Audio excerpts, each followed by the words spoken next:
that has come to me. Happiness comes so seldom. That has come to me. Happiness comes so seldom. That has come to me. But it comes to the end of my life. Jesus saved me in time. Happiness comes so seldom. That has come to me. Happiness comes so seldom.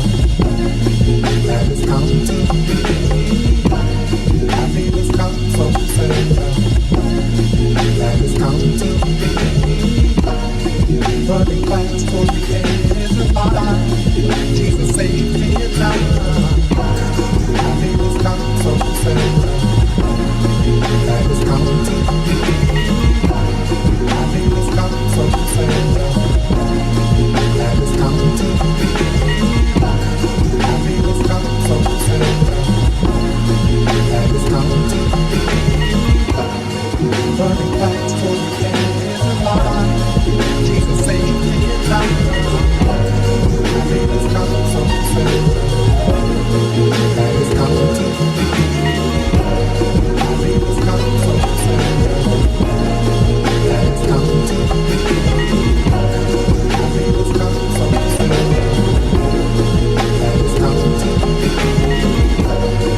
Running fast for the edge of my life. Jesus saved me in time.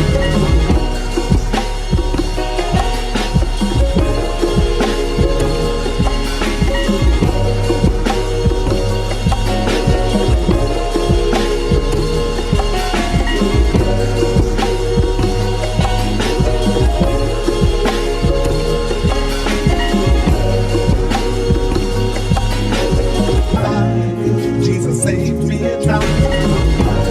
Happiness comes so seldom. That has come to me. Happiness comes so seldom. That has come to me. Happiness comes so seldom. That has come to me. Running fast for the edge of my life. Jesus saved me in time. Happiness comes so seldom. That has come to me. Happiness comes so seldom. That has come to me. Happiness comes so seldom. That has come to me. Running fast for the edge of my life. Jesus saved me in time. Happiness comes so seldom. That has come to me. Happiness comes so seldom. That has come to me. Happiness comes. That has come to me. Running fast for the edge of my life. Jesus saved me in time.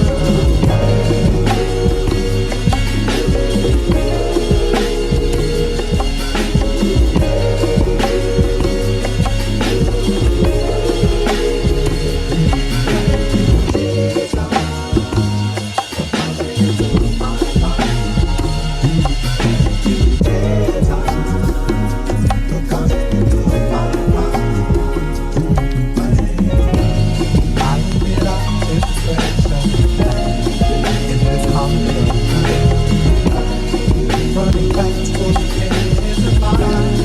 Jesus saved me in time. That has come to so seldom. That has come to me. Happiness comes so seldom. That has come to me. Happiness comes so seldom. That has come to me. Running fast for the edge of my life. Jesus saved me in time. Happiness comes so seldom. That has come to me. Happiness comes so seldom. That has come to me. Happiness comes so seldom.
Yep, you sound good. You sound good. That has come to me.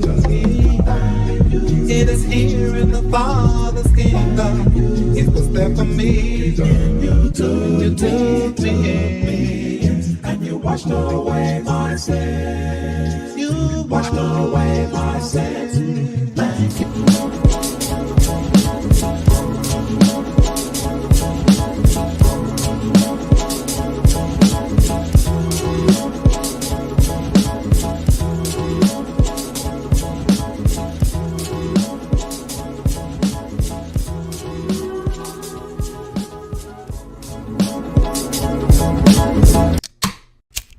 You ready?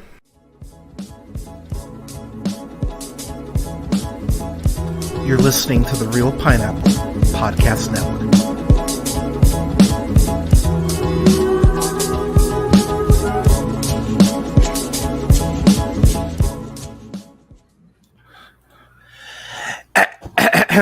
Good evening, ladies, gentlemen, theys, and gays. This is the Real Pineapple. This is your boy, a very tired Hunter. Hello. Hi, everyone. Hope you're having a great Friday. We made it. Yeah, y'all. I'm happy to talk to y'all today. This is my first stream in like a week or so. I will get into why there's a slight delay in streaming, but we'll talk about that in a moment. First off, what kind of host would I be if I didn't introduce my my guests for the day? They're quickly becoming regulars, and honestly, these are to give you a small peek behind the curtain and to not be a prick for once in my life. These are two of my favorite people in the world. I truly value their opinion. Their film knowledge is unmatched. Their nerdom is unmatched, and I am always happy whenever I get to talk to these two gentlemen. So I've got Canada's favorite son, Bradley. Bradley, how you doing, sir? Hello, good, thank you. And I've got the homie Brand. I gotta shout out Brandon for he's the one person that every film recommendation he's given me this year has been a fucking home run. So props to Brandon. Brandon, how are you, sir?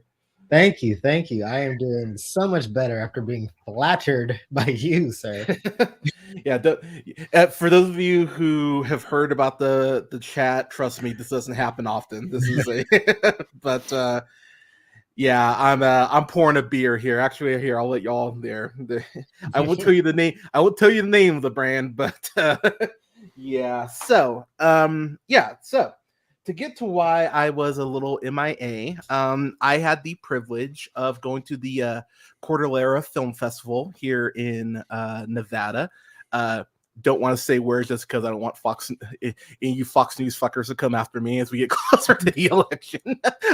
But I went to the Cordillera Film Festival. Shout out to Joanna for having Alea and I. So it started on Thursday, went through Monday. I went Thursday through Sunday.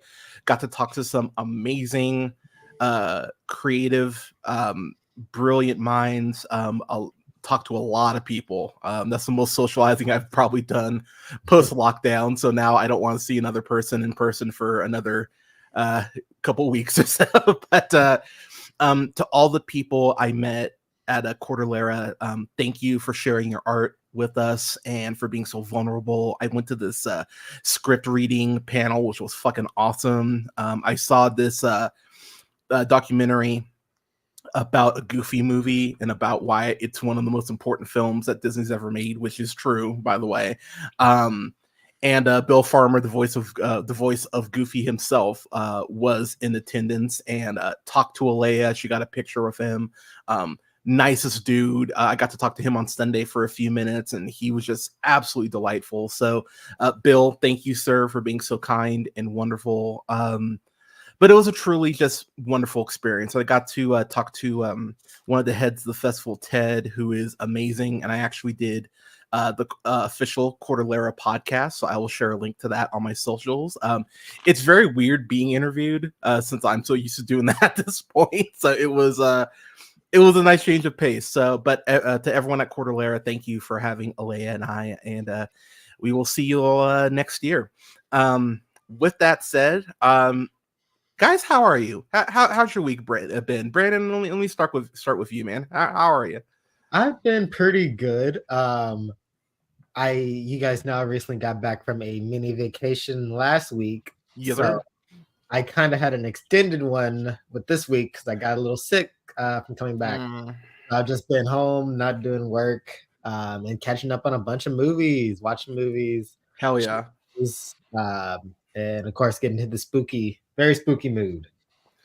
Hell yeah. Yeah, so Brandon was supposed to be Charles Gambino. Unfortunately, Gambino is sick. Yeah. Yeah, so Gambino, get better soon, man.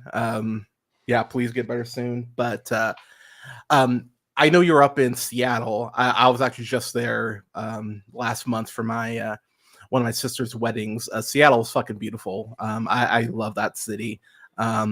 If I were to move, that's one of like 4 places I would actually be like, hell yeah, I'll move to Seattle.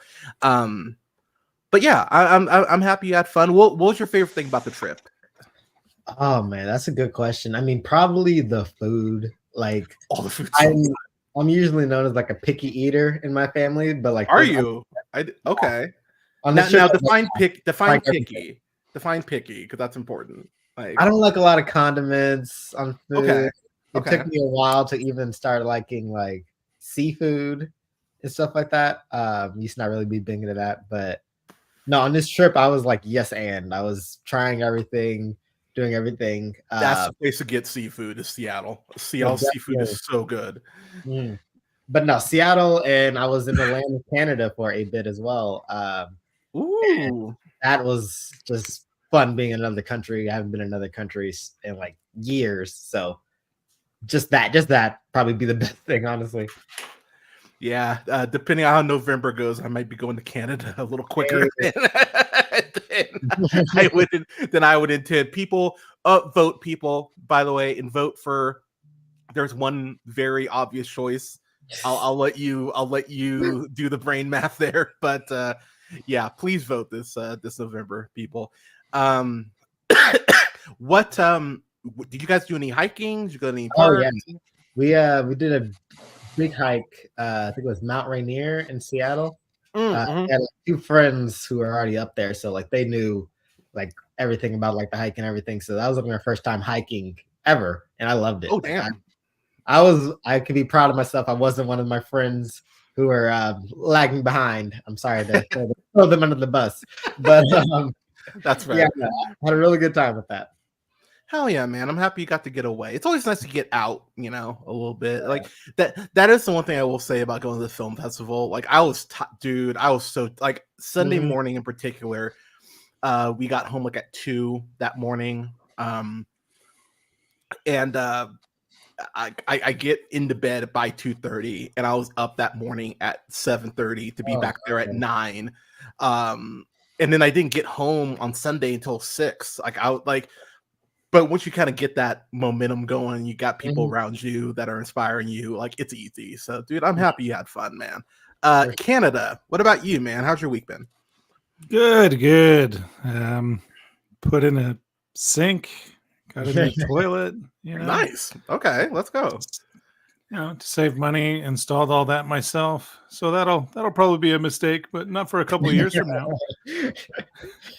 I'm so that person. I'm so bad with like home improvement. Like, give me tech shit, I got you. But home improvement shit, it's like I will call someone because I do not trust myself. And I've seen way too many sitcoms where like a shelf falls or like I'm just like, or like the roof falls. I'm like, no. But one thing I do love about Brad, feeling all complimentary today. One thing I do love about this dude is that having the family that he does, like Canada's gotten very good at like telling us about his home improvement projects, but also like knocking the shit out. It's like it's honestly impressive. I'm like, right on, dude. Like I like if I put my shelf, like the fact that I put these like you can't see them, but well, you can see the bar. The fact they put those LED lights up, that took me like 6 hours. That took way too long after rearranging my room and everything. So like that's about as far as my home improvement goes. So but dude, so like now when you say toilet, like was it is it a It's just a downstairs toilet, so the boys have a toilet and they don't have to come in mine because I got 3 teenagers now, and That's fair. Yeah, I don't want to that's see probably any of this stuff. yeah, no, that's so the Private next thing bathroom. I think the next thing we're doing here is probably a bidet in the guest Ooh. in like the guest bath. So Nice. the thing that sucks is like being such a big dude. Like I mean, like I'm 6'2", y'all. Like I'm 6'2", like 270. Like I'm a big guy.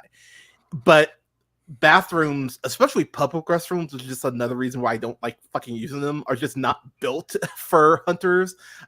Nor plane seats now, apparently, because those fuckers are getting smaller, which fuck you.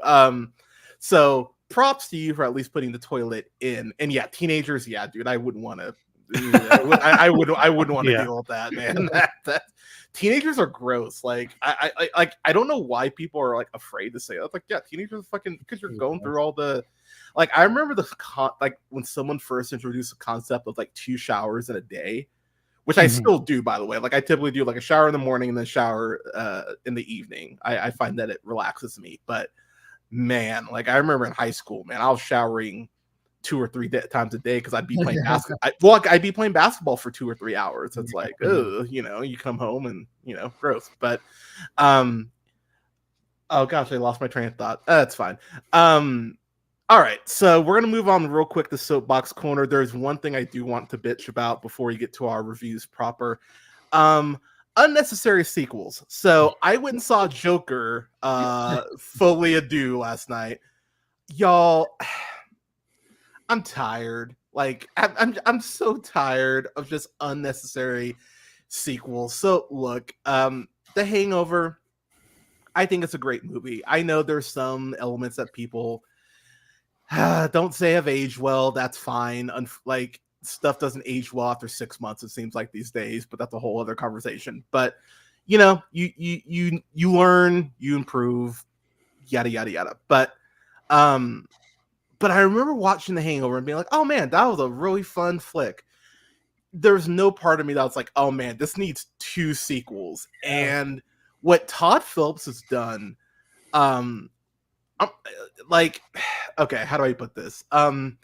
Hack is too, actually, no, Hack isn't too strong. I like the dude just, he had one movie that did really well. And also, I think all 3 Hangovers did pretty well box office wise. I think they all did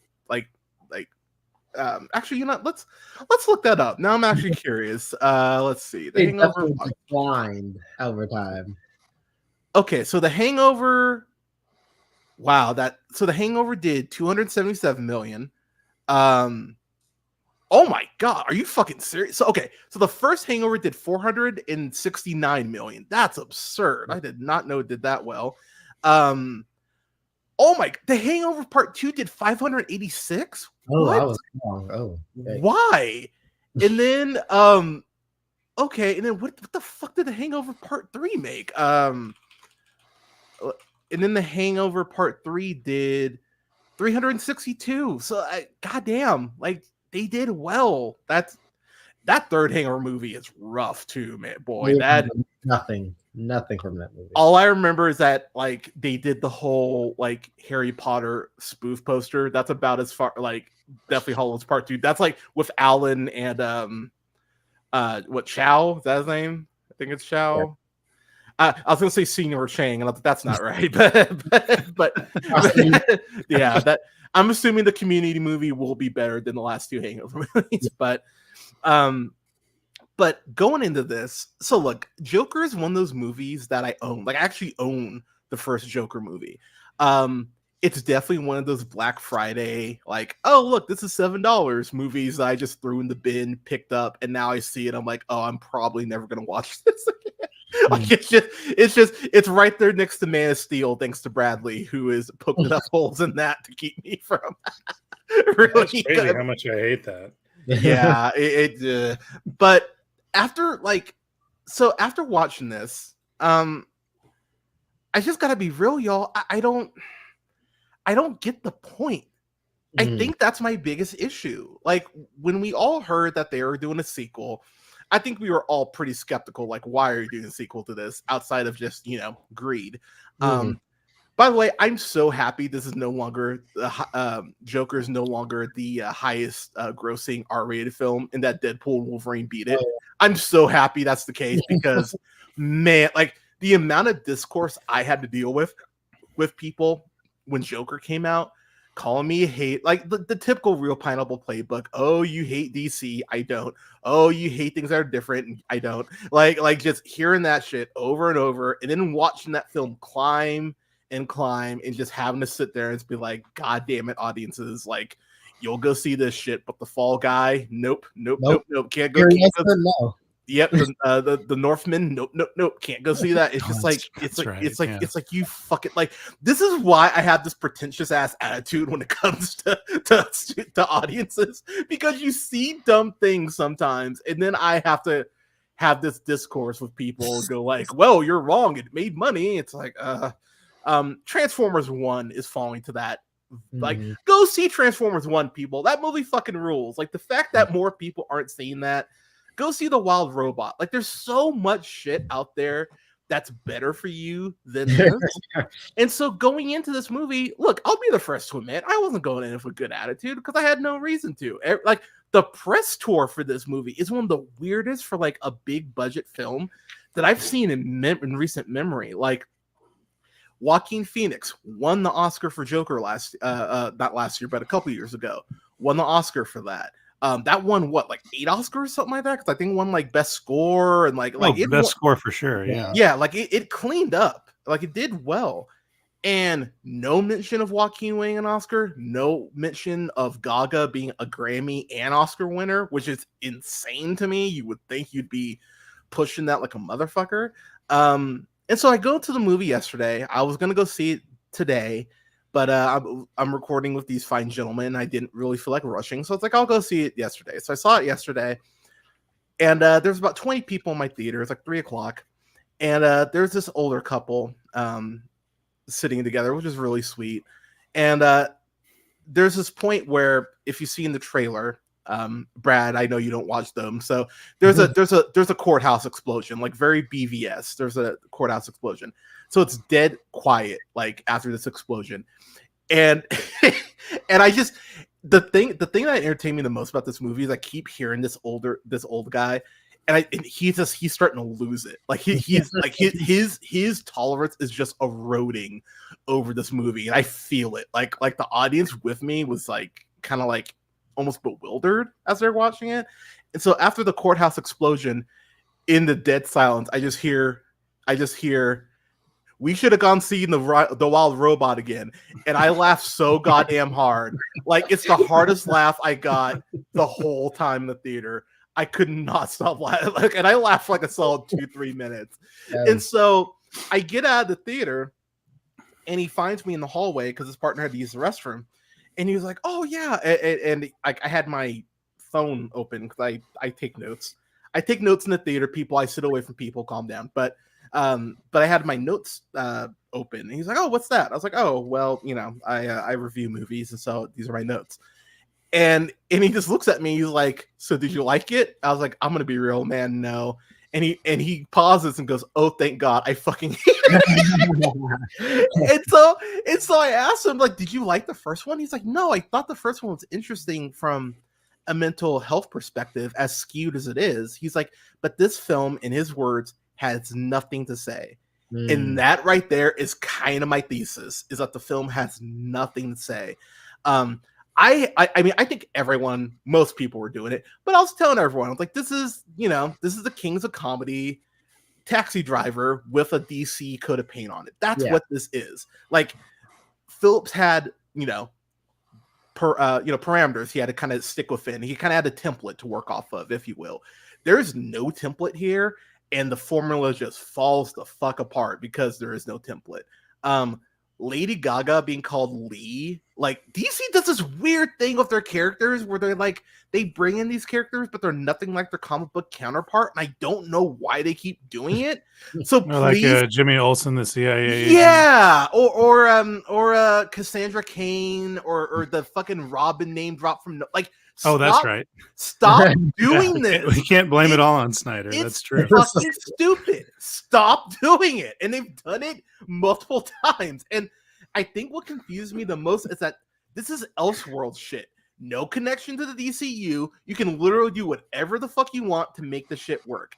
And Phillips had nothing. And I'd been telling people for months that he had nothing. And I heard, and Brandon will tell you, because I've gotten arguments with people. Canada will tell you, because I've gotten arguments with people. Hunter, you're hating. Come on, the first one was good. The second one will be better. And I was like, you fuckers, I told you the shit was going to be bad. And oh man, yeah, it's like I'm not gonna spoil the ending just because I am kind, but I will tell you people, if you look up how it ends, you're gonna go, really, like I did in the theater, because that was my exact reaction when the ending happened. Because I thought the original, and you can actually go back and listen to, I believe it's our Joker trailer breakdown for the second trailer, I believe. I flat out say in that trailer verbatim, if they show Bruce Wayne's parents get killed, it is a B minus ceiling like at best. And I remember when they turned to the alley, I just started laughing. And Alea's like, babe, what's so fun? And I was like, just watch. And she looks at me, she's like, didn't you say this is the one thing you didn't want? I'm like, yeah, this is the one thing I didn't want them to fucking do. And they couldn't help themselves. And in this movie, the musical numbers just all feel the same, which is insane. The budget on this was $200 million. I have no idea where the fuck the $200 million is. Like there's nothing to warrant it being $200 million. Like unless that explosion is like $188 million, I have no idea where that $200 million went. The say what you will about Lin-Manuel Miranda, and I know it's become, cool to dunk on him or whatever, but this whole revival of musicals does not happen without that motherfucker. So you need to put some respect on his name. He knows how to make a fucking musical at the very least. And this was what I was telling people. I was like, look, it takes a special director to pull off a musical. Spielberg barely pull it off because one of his leads couldn't fucking sing. So, and he's arguably the best director of all time. So going into this, I wasn't excited. And it's amazing how little Lady Gaga actually gets to sing. It's weird how little the film actually makes sense in terms of transitions. Like shit just kind of like there's multiple points where the screen just goes black in the next scene. And I went, wait, what? Like you're not gonna connect like this next scene to what you just showed. All right, cool. And I just there's one scene I will give Todd Phillips because I'm always about fair is fair. There's one court testimony from someone from the first film. Two people. One of the people, it makes no sense that they're back at all, and it makes no sense that they know what they know about Arthur, given the context of what we know from the first film. It makes no sense. Their performance is really good. And then there's one performance that actually made me pause and go, oh wow, this is what, like, you should have gone more of like Primal Fear. Like this should have been more of something in that vein, like this intense courtroom drama. And no, it's really not that. It's Joker getting tortured in Arkham for a bunch of it, and then a new Harley origin, which is eye-rollingly just like cool, and then a third act that I just feel like doesn't know what it wants to be. And yeah, so I'm happy this isn't it looks like this opening will be like 90 million. So second weekend box office, I'm sure we'll probably put it around 35. And then the shit can go away and I don't have to hear about it or talk about it again, which is I'm excited for, because man, we've talked about it. I'm so excited for this new era of DC. I'm so excited about James Gunn stepping up to the reins and giving us like a cool Superman, a Superman that won't, wanna won't want to fly away from people when they're in danger. like I'm excited for an actual Superman. I'm really excited. But yeah, Joker, the more I think about it, like Drive Away Dolls was like my number 10 worst of, like, just because like I expect better from fucking Coen brother. I expect better from Lady Gaga. Like girl, come on now. You're one of the most important artists in the last 40 years. Like, well, I mean, after you played a Super Bowl, it's kind of all downhill, right? In a good way. Like, well, I did that. I played at the Not grandest really. stage of them all. So, I mean, what do you expect next? There's nothing to expect. Just cruise, take the money, and you know. Well, the thing is, though, man, like A Star Is Born is basically a musical, and she's fucking amazing in that. Yeah, and that that's is interesting. She would be in that, and then and that's Bradley Cooper's first directorial debut. So I don't want to hear shit from you because I had one of my friends earlier try to go like, well, come on. I'm like, no. Bradley Cooper directed one movie and he knew how to use Lady Gaga. I don't want to hear that shit. It's like no. I wonder what his background is in music, because that is surprising since it's such a coherent narrative, and the songs and the rapport between the two characters kind of match up. A lot of people, directors, I've noticed when they make musicals, they forget that with their non-musicals that nuance and subtext exist. I don't need the Joker to be like, I'm gonna smile even though my heart is breaking. Like, shut up. That's the subtext. Don't tell me what your feelings are out loud and act like it's okay because it's a song. I will spoil this one thing because that's really not important. It opens up with an animated, like Warner Brothers type cartoon, and it ties into nothing. It genuinely, like when Bugs and Daffy were like, "Don't forget to buy bad merchandise." It literally means nothing, and I was flabbergasted. And that's how it starts. I was like, "Holy fuck!" And I'm gonna be real, Brad, because again, I try to be positive, but once I saw that felt like a warning shot. Like, it's like, all right, if you didn't like that, you're not gonna like the rest of the movie. And I was like, oh wow, you weren't wrong, because I didn't like the rest of the movie. I don't know if it'll crack my worst of, because Craven is still coming out, and I haven't seen Harold and the Purple Crayon yet, which goddamn, that looks so bad. Maybe you don't have to see that one. I mean, dude, I do my diligent work on my best stuff. I do the same thing on my worst stuff. Like fair is fair. So I mean, I'm sure it won't make my worst stuff, because Harold and the Purple Crayon, Craven, Reagan. Oh god, that Reagan movie. That's a thing this year. So that's 3 movies I'm sure I'll hate way more than this. But considering the budget and Lady Gaga, like, it's not like Lady Gaga's doing a ton of movies. Like House of Gucci, for as dumb as that movie is, and it is fucking dumb, I'd way rather watch that than ever watch this Joker film again. Like, I couldn't believe. This is closer to that Killing Joke animated film than it has any right to be. Like, I had several of the same vitriol reactions at points. So, if like my review will be up tomorrow. If you really need to watch it, I'd wait for HBO Max. I use a free Cinemark credit on it, and I was still agitated. If I'd paid $14, I probably would.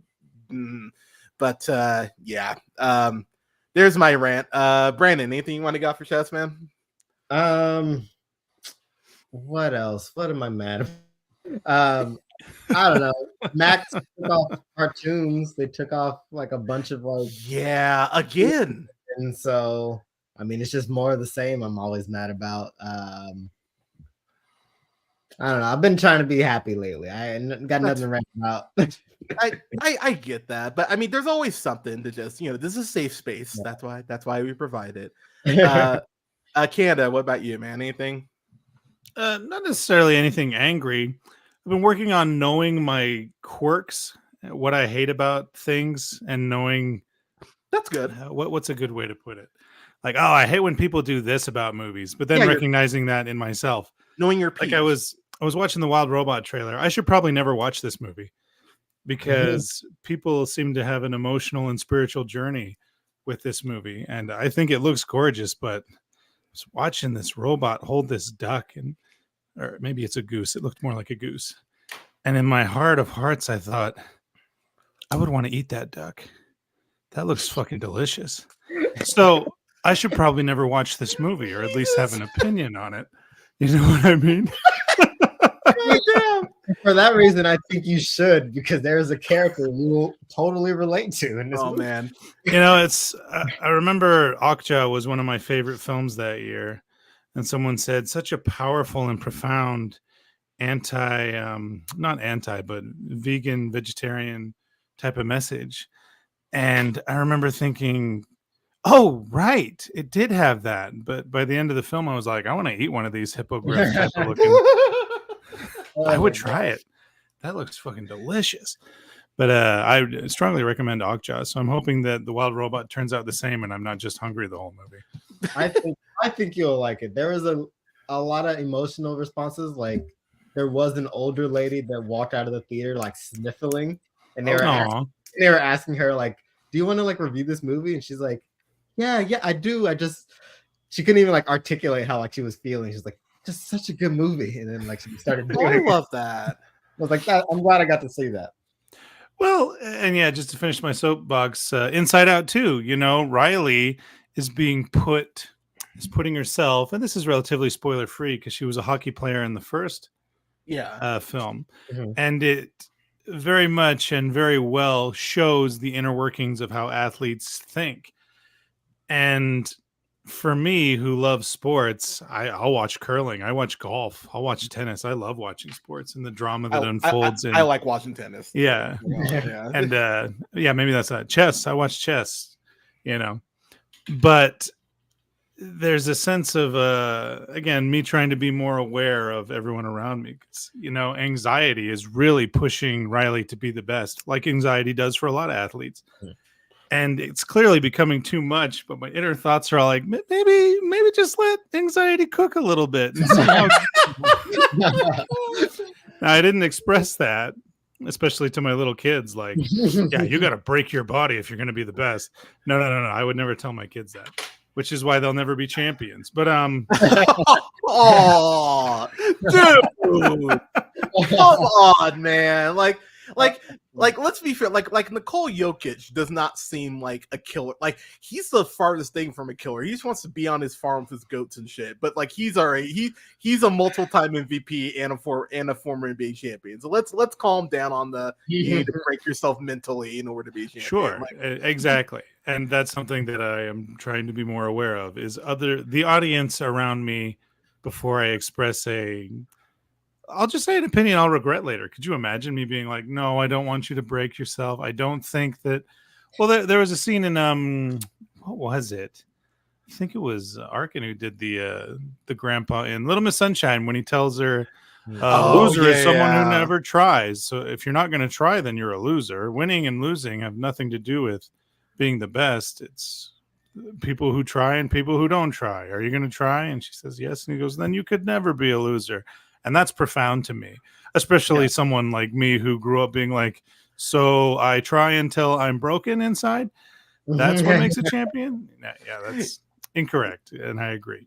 Yeah. But anxiety, Maya Hawke, to end on a positive note, brilliant vocal performance. And Pixar didn't advertise, this is Maya Hawke. Have you seen Stranger Things? No. Stranger Things, Maya Hawke. They never do that. And I have so much respect for that because then the vocal performance shines. Maybe it's despite DreamWorks, who like refuses not to shout out their celebrity voice cast. They have to. Yeah, but really enjoying animations that let the vocal performances cook over the whole. We got Chris Pratt, so come see Garfield do a Heathcliff movie because this plot has nothing to do with Garfield.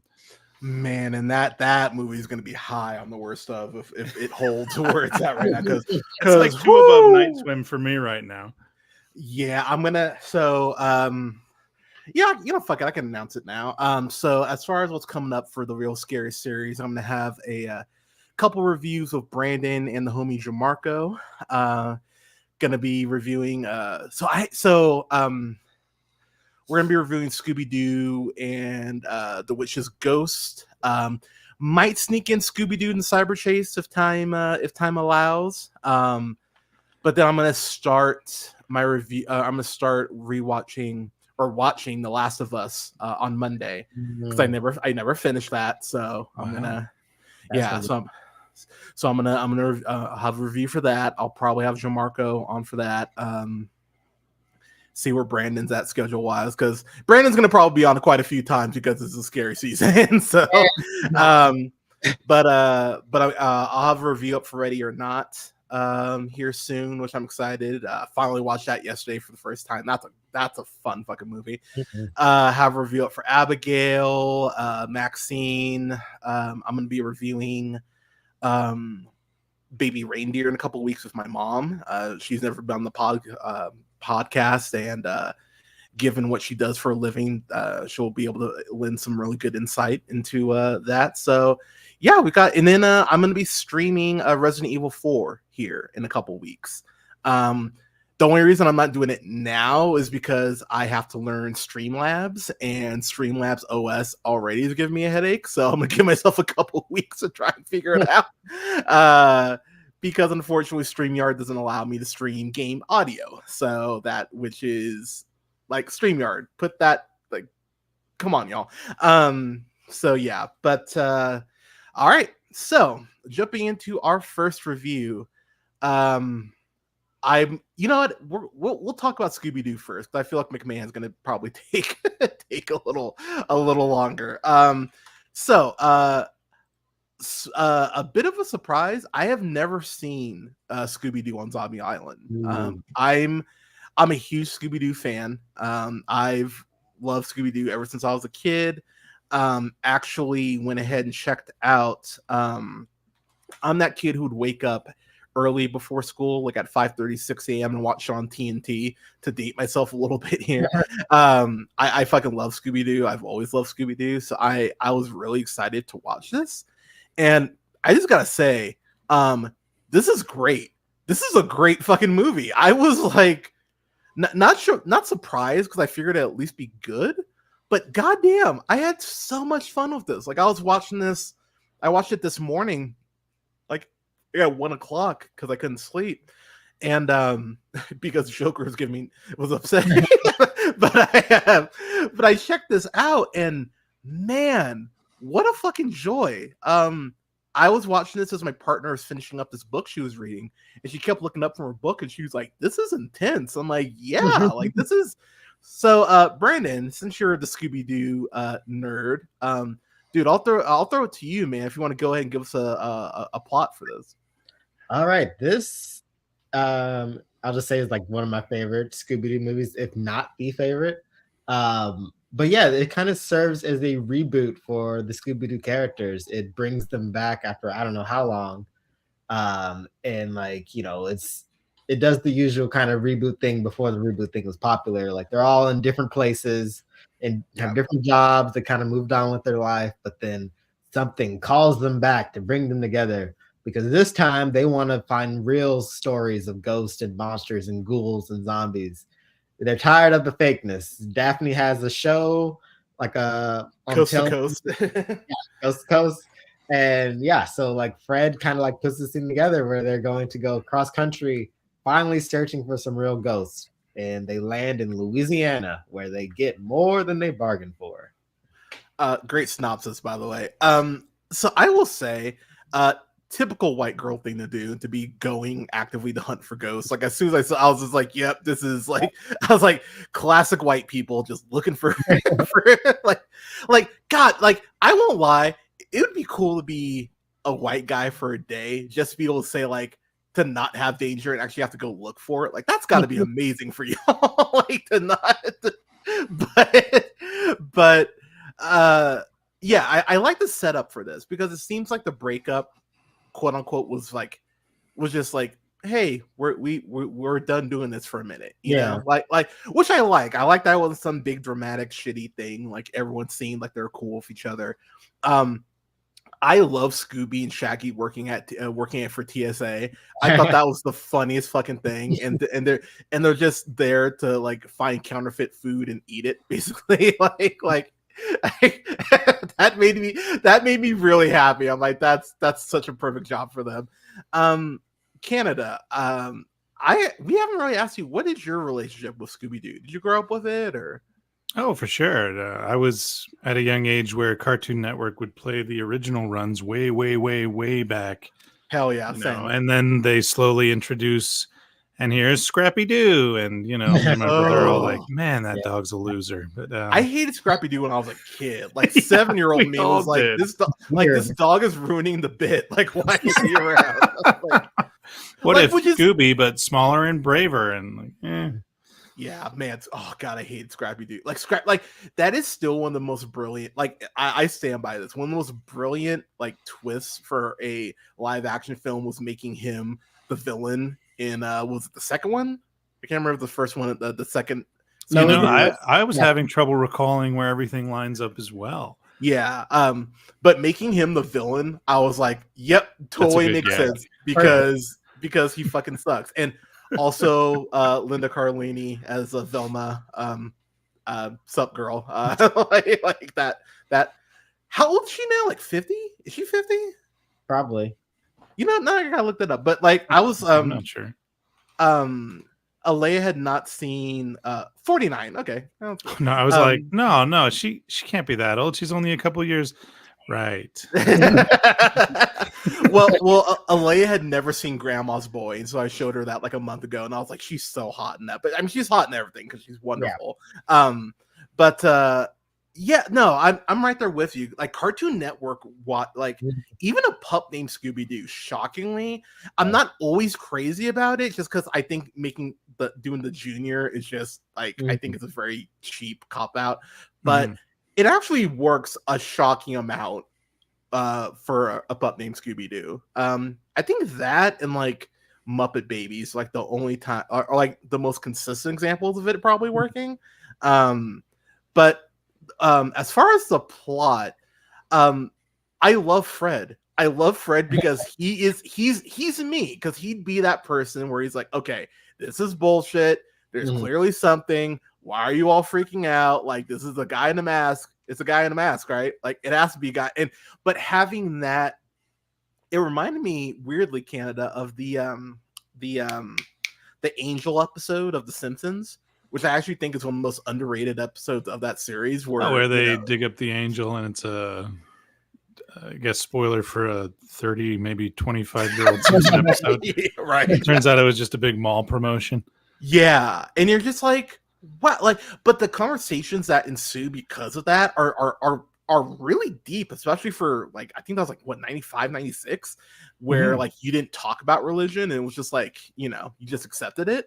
But that's an insanely profound episode that I think is very underrated. And kind of the same thing here, because Fred and Velma are very much this is science. There has to be something. There has to be a logical reason for why this is the way it is.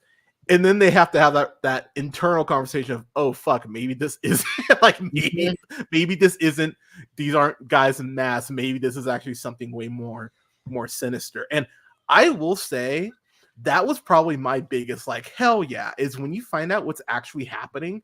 It's like, wow, that's dark. That is way darker than I thought it was gonna be. Like, because I check the ratings typically whenever I turn something on, and it was like, oh, TVY 7. Okay, so it's like 7. Need to be at least 7. And as I'm watching it, I'm like, this is more TVPG. Like saying that you're sucking the life out of people is a eek. Like that's a dark ass twist. But gonna just go through it here because this is like what 70. It's like 77 minutes. It's quick. It flies by, which I always appreciate. I don't need everything to be 90 minutes, but 77 minutes. It's very well paced. I love the animation because it feels like an upgrade of the original, but still within that style. They don't pull a Paramount Plus and make like CGI Rugrats, which they're about to do again. So thanks for that. But there's none of that shit. It's actually like, keeping within the spirit of the original. And the one thing that really made me laugh, I'm blanking on the gag, and I think I wrote it down here. When they're when Scooby and Shaggy get fired from TSA because they just eat a bunch of shit because they would. he goes like he's like he says something like, "Oh yeah, this is such a conundrum." He's like, "No, you're a conundrum." It's something like that. And I was just like, "That's so something that a boss would say as the last word before they fire you." like it's so douchey, but it made me laugh so hard. Also, the music in here, fucking. There's a couple songs in here. I was like, "These are bops." I was like, "This is." This is catchy. Terror Time again. That one is awesome. I was like, "Fuck, I like this song." Like, yeah, I was like sitting in bed. I was like, "Damn, this is working for me." I really, really like the twist at the end. You find out that it's Tara Strong. That's why the voice sounded hot. That makes sense. Man, I wish she wasn't such a bitch, apparently, because like, man, I love Tara Strong. She's an amazing voice actress, but yeah, girl, like, stop being shitty. But her character Lena, and then Simone, who's voiced by Adrienne Barbeau, which was wild to see. I was like, really? Damn. Their whole origin, as far as like basically being like witches who worship cats, who then decided, oh yeah, we're gonna go ahead and make this pack and then go ahead and suck the life out of people. As a cat parent, I was like, cats, yay, that's awesome. Like, you know, like I basically worship my cats anyway, so this isn't too much of a stretch. But to actually see them like as cat people, and like there's a shocking amount of horror in this. Like, anytime a zombie shows up, I was like, okay, cool. Little high for this. I think that's my biggest surprise is how scary it is. Brandon, I'll throw it back to you, man. Yeah, talk to me about this and what you were thinking on the rewatch. I rewatched this movie like countless times. I think I told you earlier in the chat, like I can talk about this movie like backwards and forwards. But no, yeah, like you were saying, this is like a kind of more mature setting for our Scooby gang. They're more mature, kind of in the same aspect that we see in the live action Scooby-Doo movie when they get back together. But yeah, no, I love this movie. I love that it sets kind of like you mentioned the other ones before, but Cyber Chase, Witch's Ghost, and the underrated Alien Invaders, like all four of them, like kind of exist in the same universe of like the gang dealing with real shit, like for the first times. And I like that aspect of the Scooby Gang after watching, you know, countless reruns, like you were saying, like of them dealing with Old Man Jenkins for the money. We should have known, you meddling kids, like that, like over and over. Like everybody knows that formula. So I love rewatching Zombie Island every time and seeing them in this setting. Like you're mentioning how scary the zombies can be. Like when Fred first walks up to one, he's like, "Come on, it's just a guy in a mask," and he's like all inside his mouth. Yeah, and it's like, "Oh no, this is not what I thought it was." And basically has a meltdown, like but you would, because he's like, it's a mask, right? And then just that realization of, oh fuck, we are way out of our depth here is like, it's so cool. I love that about this movie. I love that it's like the first in this kind of weird era of real shit with the gang. It's like, I don't know, like I see people talk about it like every time like spooky time comes around, because it's just so synonymous. I think it is like the premier like animated Scooby-Doo movie. Like when people think about like, oh, what's your favorite? It was like the best one. Like Zombie Island is always there, and like it's up there for me too. I thought Witch's Ghosts apparently had like hot goth girls. That's literally what like I had a couple friends tell me. And honestly, I'm kind of remembering that, and honestly, that makes so much sense on my dating preferences now that I think about it. It's like, yep, exactly. Canada, I'll throw it to you, man. Like, yeah, like had you seen this before? Or? Oh yeah, this, like I said, I was a Cartoon Network kid, but this, not surprisingly, especially hindsight 2020, was really one of the very rare and few older cartoons that was able to be updated. You're both young men, of course, but Johnny Quest tried it, failed. The Thundercats keep trying it and they keep failing. Yeah. This and unfortunately. Transformers, both with performances by Frank Welker, if I'm not mistaken, Yeah. seem to be the only successful reboots over and over and over. Scoob obviously was hit and miss, but there's so many other things that are beloved since 1998 when this aired to now that Scooby-Doo has been able to tackle. I'm pretty sure Frank Welker still, when he has the chance, does the voice for Fred Jones. And he was the original as well. That's crazy. But sorry, real quick on the Johnny Quest thing. Let's give that another shot. I fucking liked it. Yeah, I agree. They should. Like, I liked it a lot. So like, let's go back to that, people. Like, yeah, yeah. Sorry, go ahead. Sorry. Well, the best Johnny Quest update was when Ray Spannon made a Venture Brothers cameo. I was going to say, all the other ones kind of. Oh, is that a thing? Oh, I didn't know that. Yeah, man. Venture Bros is like a love letter to a lot of like Hanna-Barbera stuff in like those early seasons. Okay. Then it slowly becomes into like a parody of like superhero comics and stuff like that. Interesting. Yeah, Venture Bros is one of those shows like C Lab that I really never gave a fair shake to, and like everyone I've talked to has been like, dude, Venture Bros is something that you would probably dig if you gave it a couple episodes. At some point I'll give it a shot. But one thing, there's a scene in here where Velma, I like that everything makes sense in terms of what they're doing after they're no longer Mystery Inc. Like Shaggy and Scooby doing the whole TSA thing, Daphne having her own talk show, which totally is on brand for her. Velma running a bookstore, totally makes sense. Fred, still friend zone, still trying to tap that ass. Like it totally makes sense.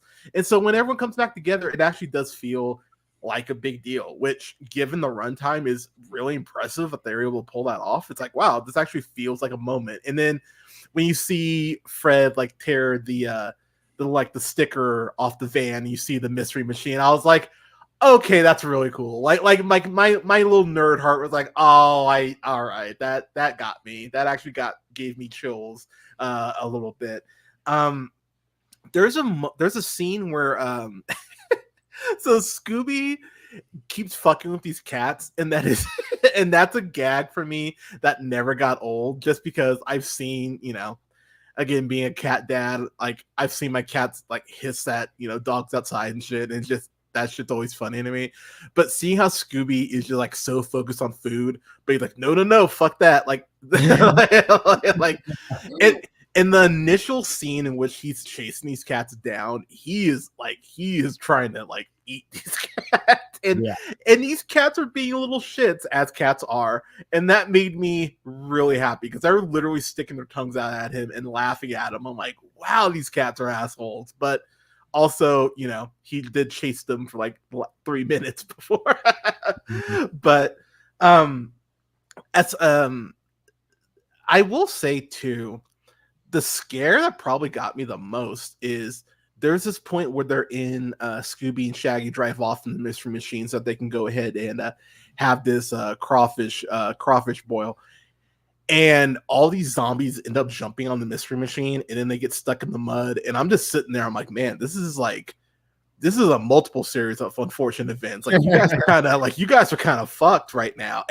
But that leads to this like multiple really good scares in the film. And again, for being 77 minutes, I thought that they crammed a lot into this. I actually thought they did a really good job with the pacing.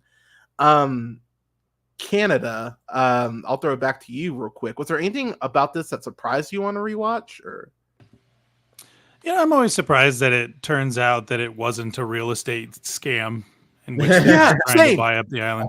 Actually. I always expect like, oh, right. Now she's going to be like, yes, I would have got away with it and done the Lex Luthor Island Resort thing if it wouldn't have been.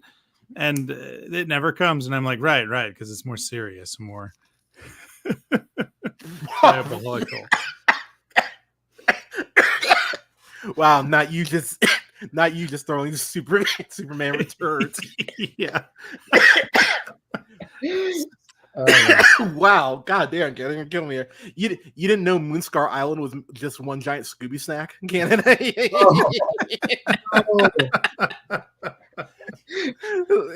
Like, okay, real quick on Superman Returns. I won't lie. Like, Kevin Spacey, yes, we know what he allegedly did. He's a piece of shit. But I remember when Lex introduces that plan, I remember just being deflated. I was like, really? I'm like, this is it? Like you could have just shot him with a kryptonite gun. By this logic, you needed the whole fucking island. Like if anything, this is deviating more resources away from you being evil. Like why did you do that? Anyways, sorry. Back to Zombie Howling Canada. No, just that I remember watching it that first time, 20-ish years ago, being like, whoa, this is kind of savage, kind of serious now. And on rewatches, kind of still feeling that, like, yeah, damn, Fred is so convicted in Men Do Wrong and Ghosts and Ghouls Don't Exist that he's about to tear a zombie's head off. yeah, straight up. I don't think he ever puts foot to shoulder to pull on the No. face, but he almost gets there. He almost he almost goes there. Jaw like a motherfucker. Yeah, like if your dentist was doing that, you'd be like, all right, ease up. Yeah, like you said earlier, it always well, not necessarily surprises, but I do like that it's not so much saying that if you don't believe in ghosts and ghoulies, you're kind of closed-minded or an idiot. But it's and again, love that Frank Welker's the one to take Fred Jones on this journey since he's the original voice actor. Same. It's kind of adapting to the times and opening your mind to new things and new experiences. He's no longer leading a group to stop real estate scams or insurance fraud. He's tackling monsters. And this was an incredible first step on that. Now, knowing how much Scooby-Doo stuff there is, I remember Vincent Price was in a short-lived series with Scooby-Doo. I can't say this is the first time they've seen real ghosts. I'm pretty sure it isn't. I don't think so, actually. But the marketing was definitely that, like, and this time the monsters are real, and yeah. It works. I think it all works, and it's a very enjoyable time. I'm not surprised at all to hear this is an annual watch for a lot of fans and non-fanatics of the series. I will say, like, it's kind of very Batman-esque in that way, because Batman for so long is like, it's always a villain, it's always some poor person I just need to punch in the face, several times until they give up. But then, once he starts meeting people like Constantine, and they're like, no, motherfucker, this shit is like, you're out of your depth. It's like, oh, okay. So I like that reckoning that Velma and Fred have to have. And I love the fact that the status quo is maintained, because all the footage they got falls in quicksand, which, by the way, heartbreaking. I was like, oh, that sucks, because man, like, that's, God, you have a show for decades if you produce that fucking footage. But yeah, in closing, I will say myself, I love the original. Just a couple quick things before I give my my actual rating. I love the whole cat god thing. I love how that origin. I actually was like, wow, that's actually, because they give you this visual cue of all these cats running around. You're kind of like, oh, okay, she just likes cats, whatever. But then the way they actually tie that in, you're like, oh, that actually had a fucking point. Okay, like, well done, movie. The joke of what's the asshole's name?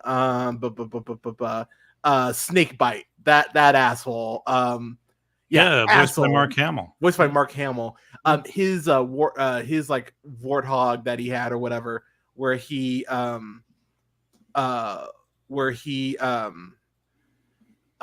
goes ahead and Kanda, you can go, man. Brad has a thing, he'll be back in a few. But where he goes ahead and has that warthog with him or whatever, and he goes, oh, we got chased into a hole by 1/3 of a BLT. I laughed so goddamn hard at that joke. I was like, that's a great fucking joke. Like that caught me way off guard in the best way. I was like, that's wonderful.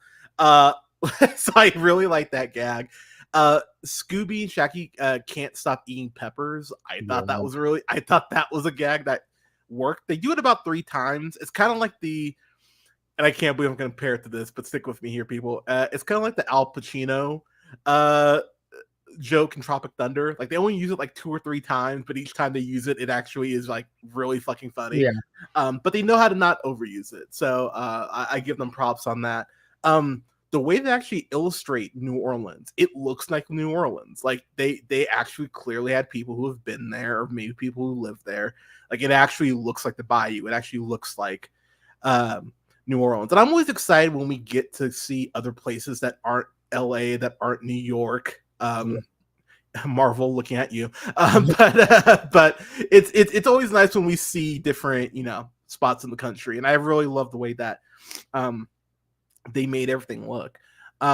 Myself, I would go, man, I really enjoyed this. I'm gonna go A- on this. Like I really enjoyed this. If I'd seen this in a theater for like a fandom event or something like that, I would have been like, oh hell yeah. Like I would come out of the theater like that was awesome, like well worth my time. But yeah, I'd go A- on this.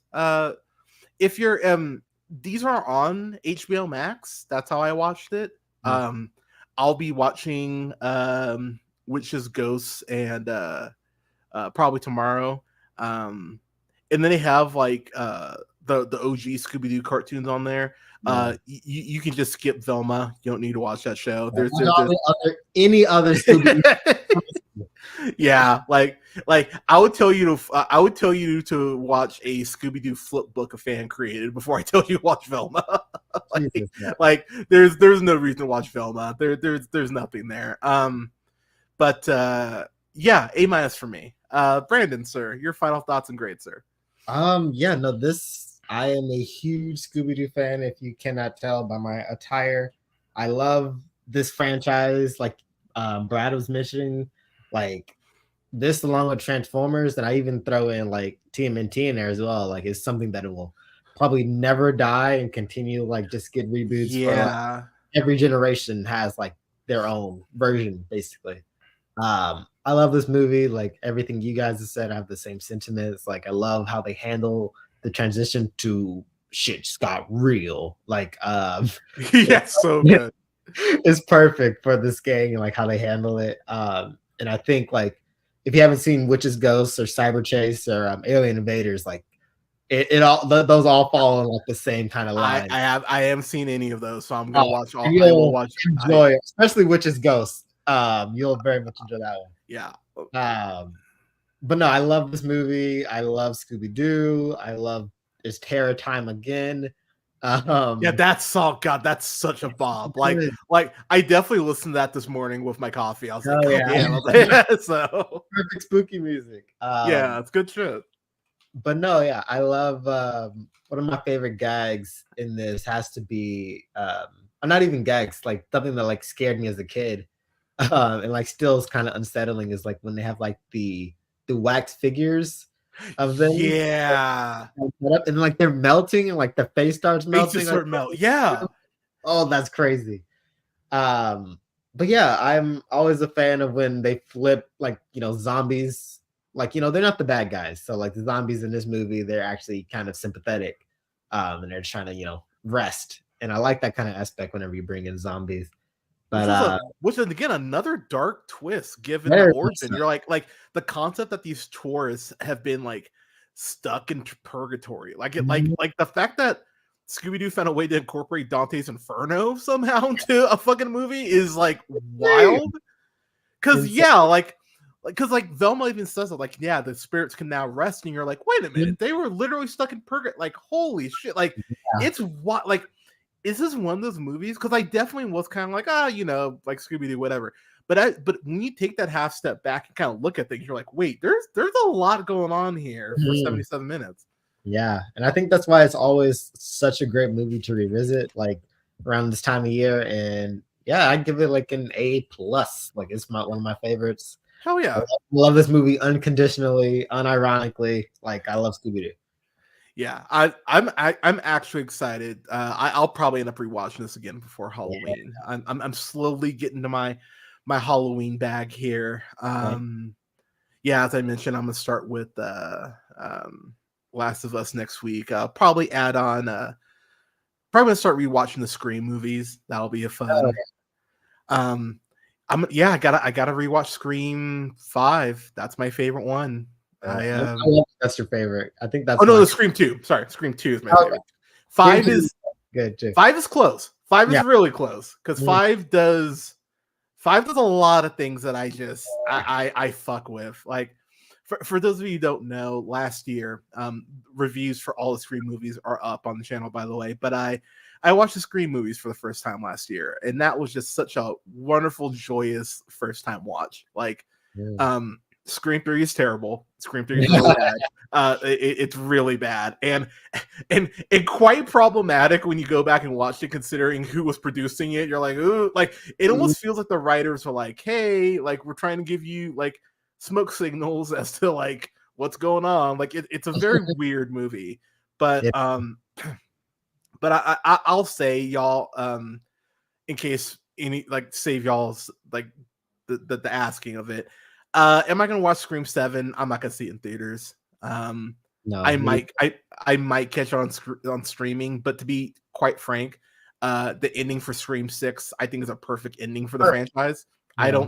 I don't really need anything else. Like I love Neve Campbell. I'm happy she got paid apparently what she thought she was worth, but you know, if they actually respected you, they would offer that to you the first time around. Yeah, come on. Yeah, so I won't lie, I'm a little disappointed in her in that, to be honest. And if I ever got a chance to talk to her, I'd ask her that. I'd be like, "What did they get?" Like, yeah, like I think it's quite shitty.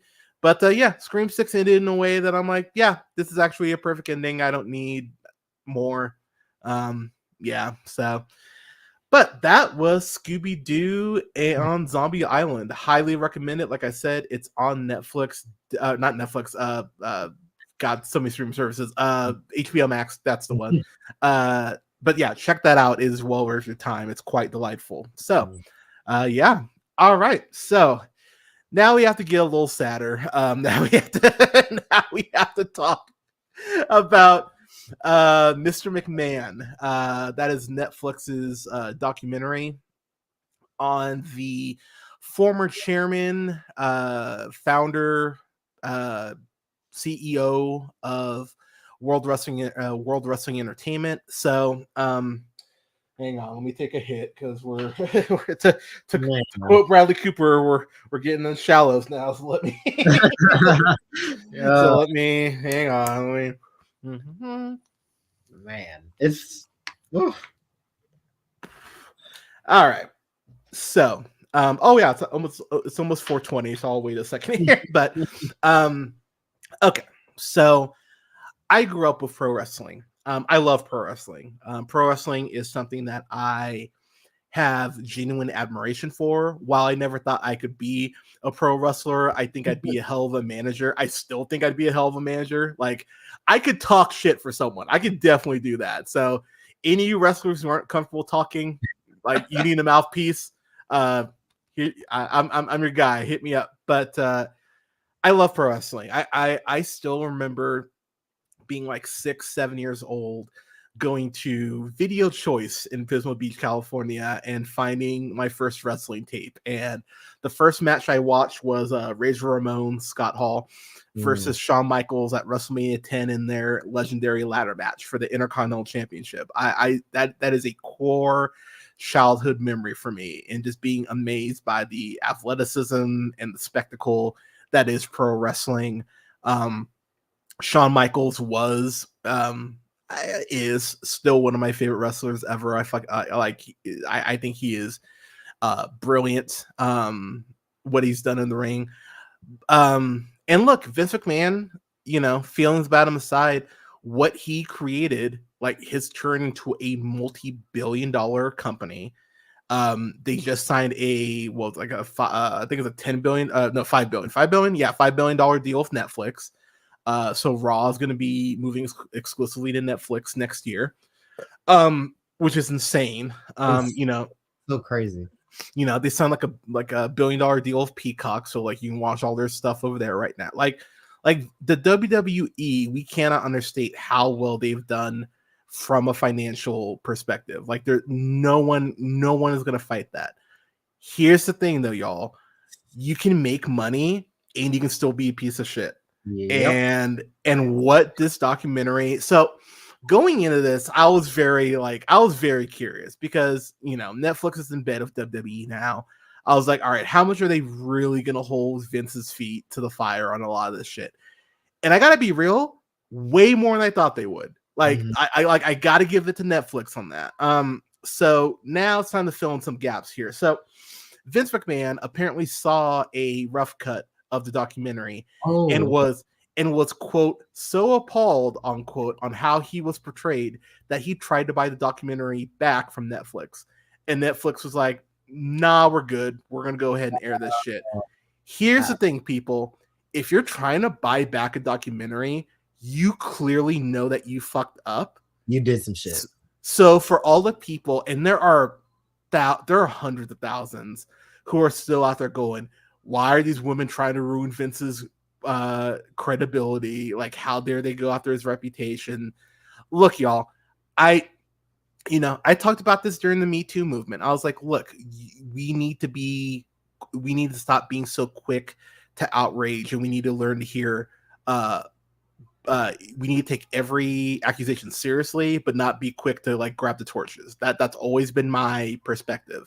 But you need to hear people out. And there have been multiple people who've spoken out about Vince, about how he's racist, how he's sexist, how he's quite frankly a fucking monster. And the more I watched this documentary, like most of the stories, I was aware of most of them. I was like, yeah, okay, I remember this. Yeah, I remember hearing this. The thing that's insane is some of the stuff that Vince says, you're just like, dude, like, no, like, don't say that. Like, there's no reason for you to say this. And I think the WWE is, I think it needs to have the same reckoning that Disney has had. And what I mean by that is you have people like me who, love Marvel, love like Star Wars, love Disney, and like the countless hours of entertainment that they give me.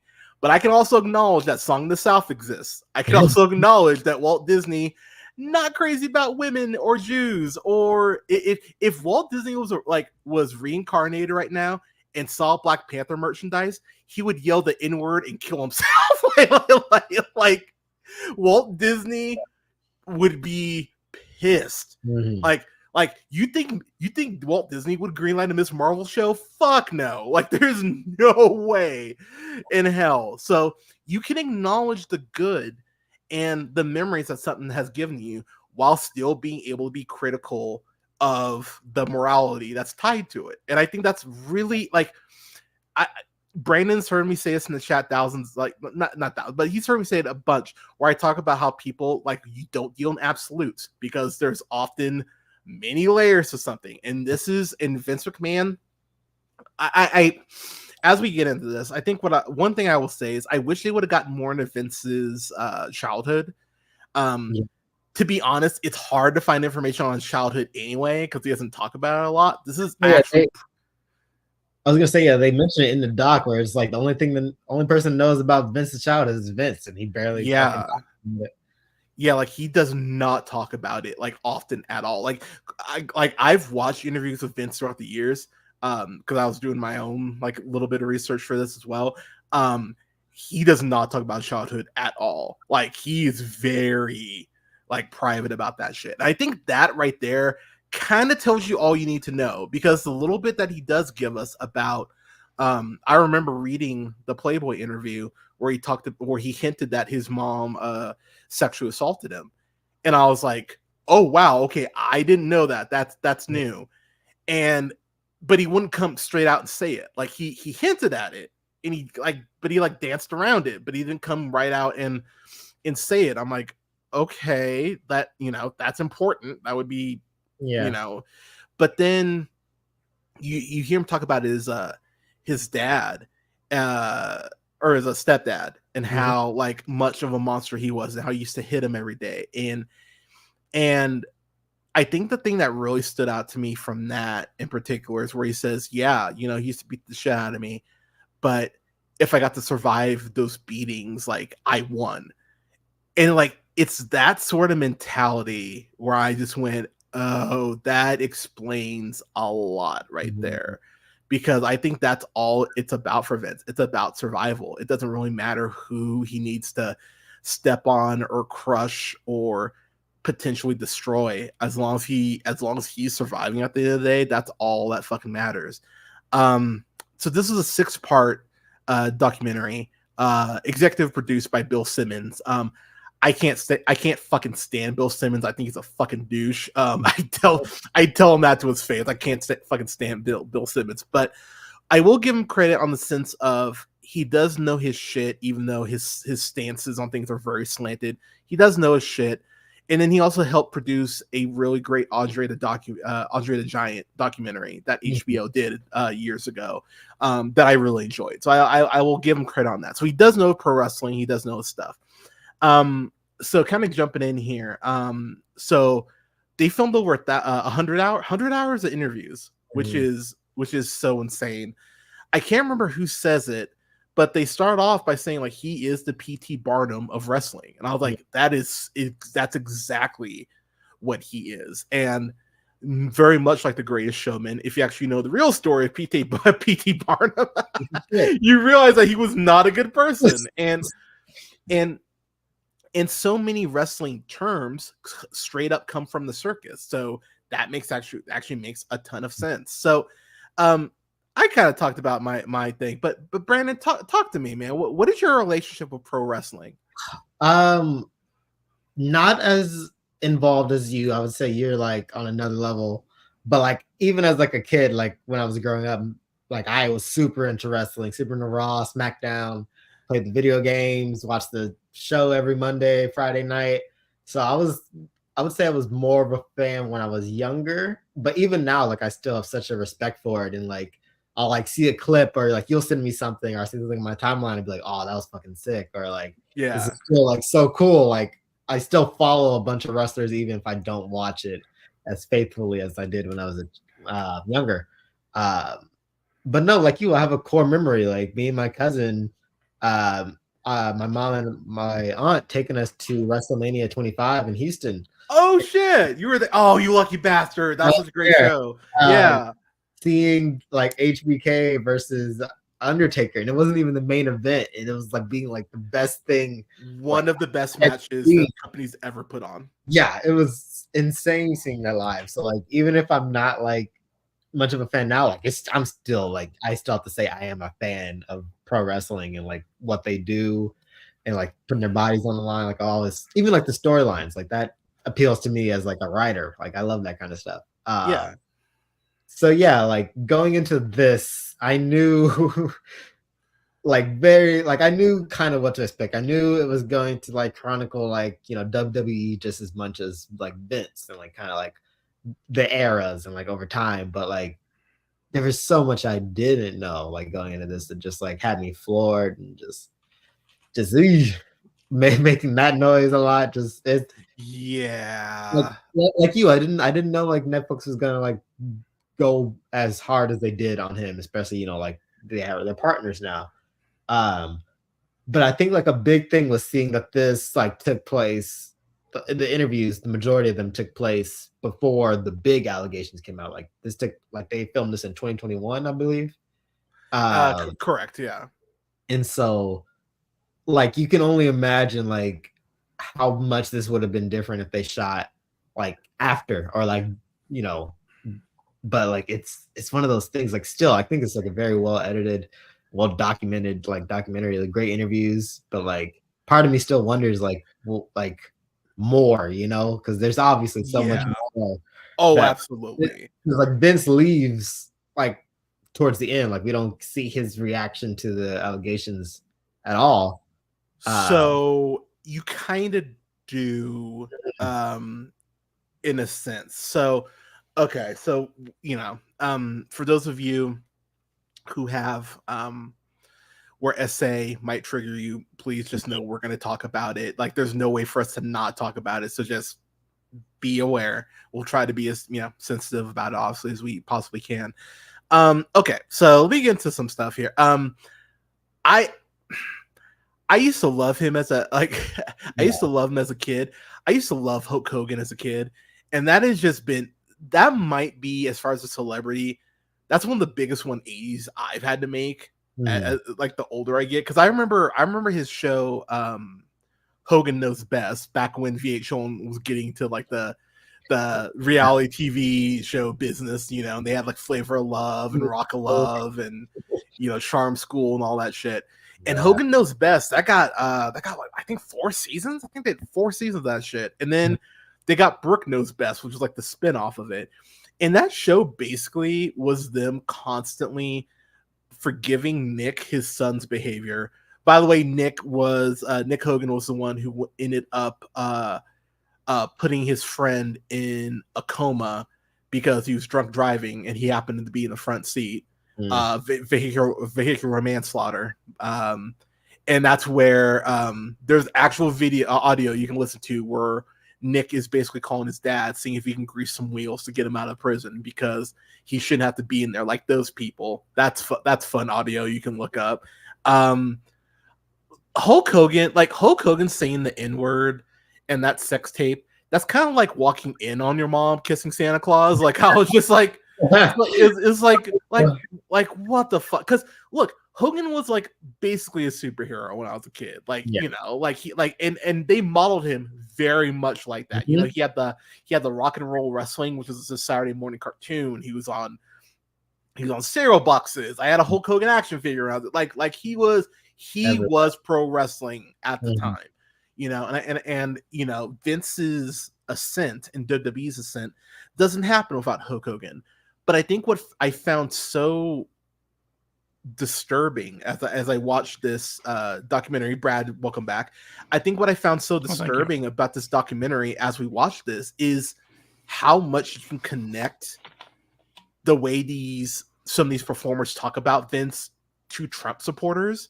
Like, it's eerie how much you can make the connection. And they actually made the connection themselves in the last fucking episode. I was like, wow, you're even saying it. But Hulk Hogan would lie to God himself if we're gonna make him $1. So like, I was like I can't stress enough. Like, I actually have a list because I was because I want to just meet you two. Here are a couple of the biggest lies Hulk Hogan has ever told. Hulk Hogan said that he fought Pride fighters in the 70s. Pride wasn't founded until 1997. Let's see what else. Hulk Hogan convinced Vince McMahon to create merchandise for wrestlers. That is not true whatsoever.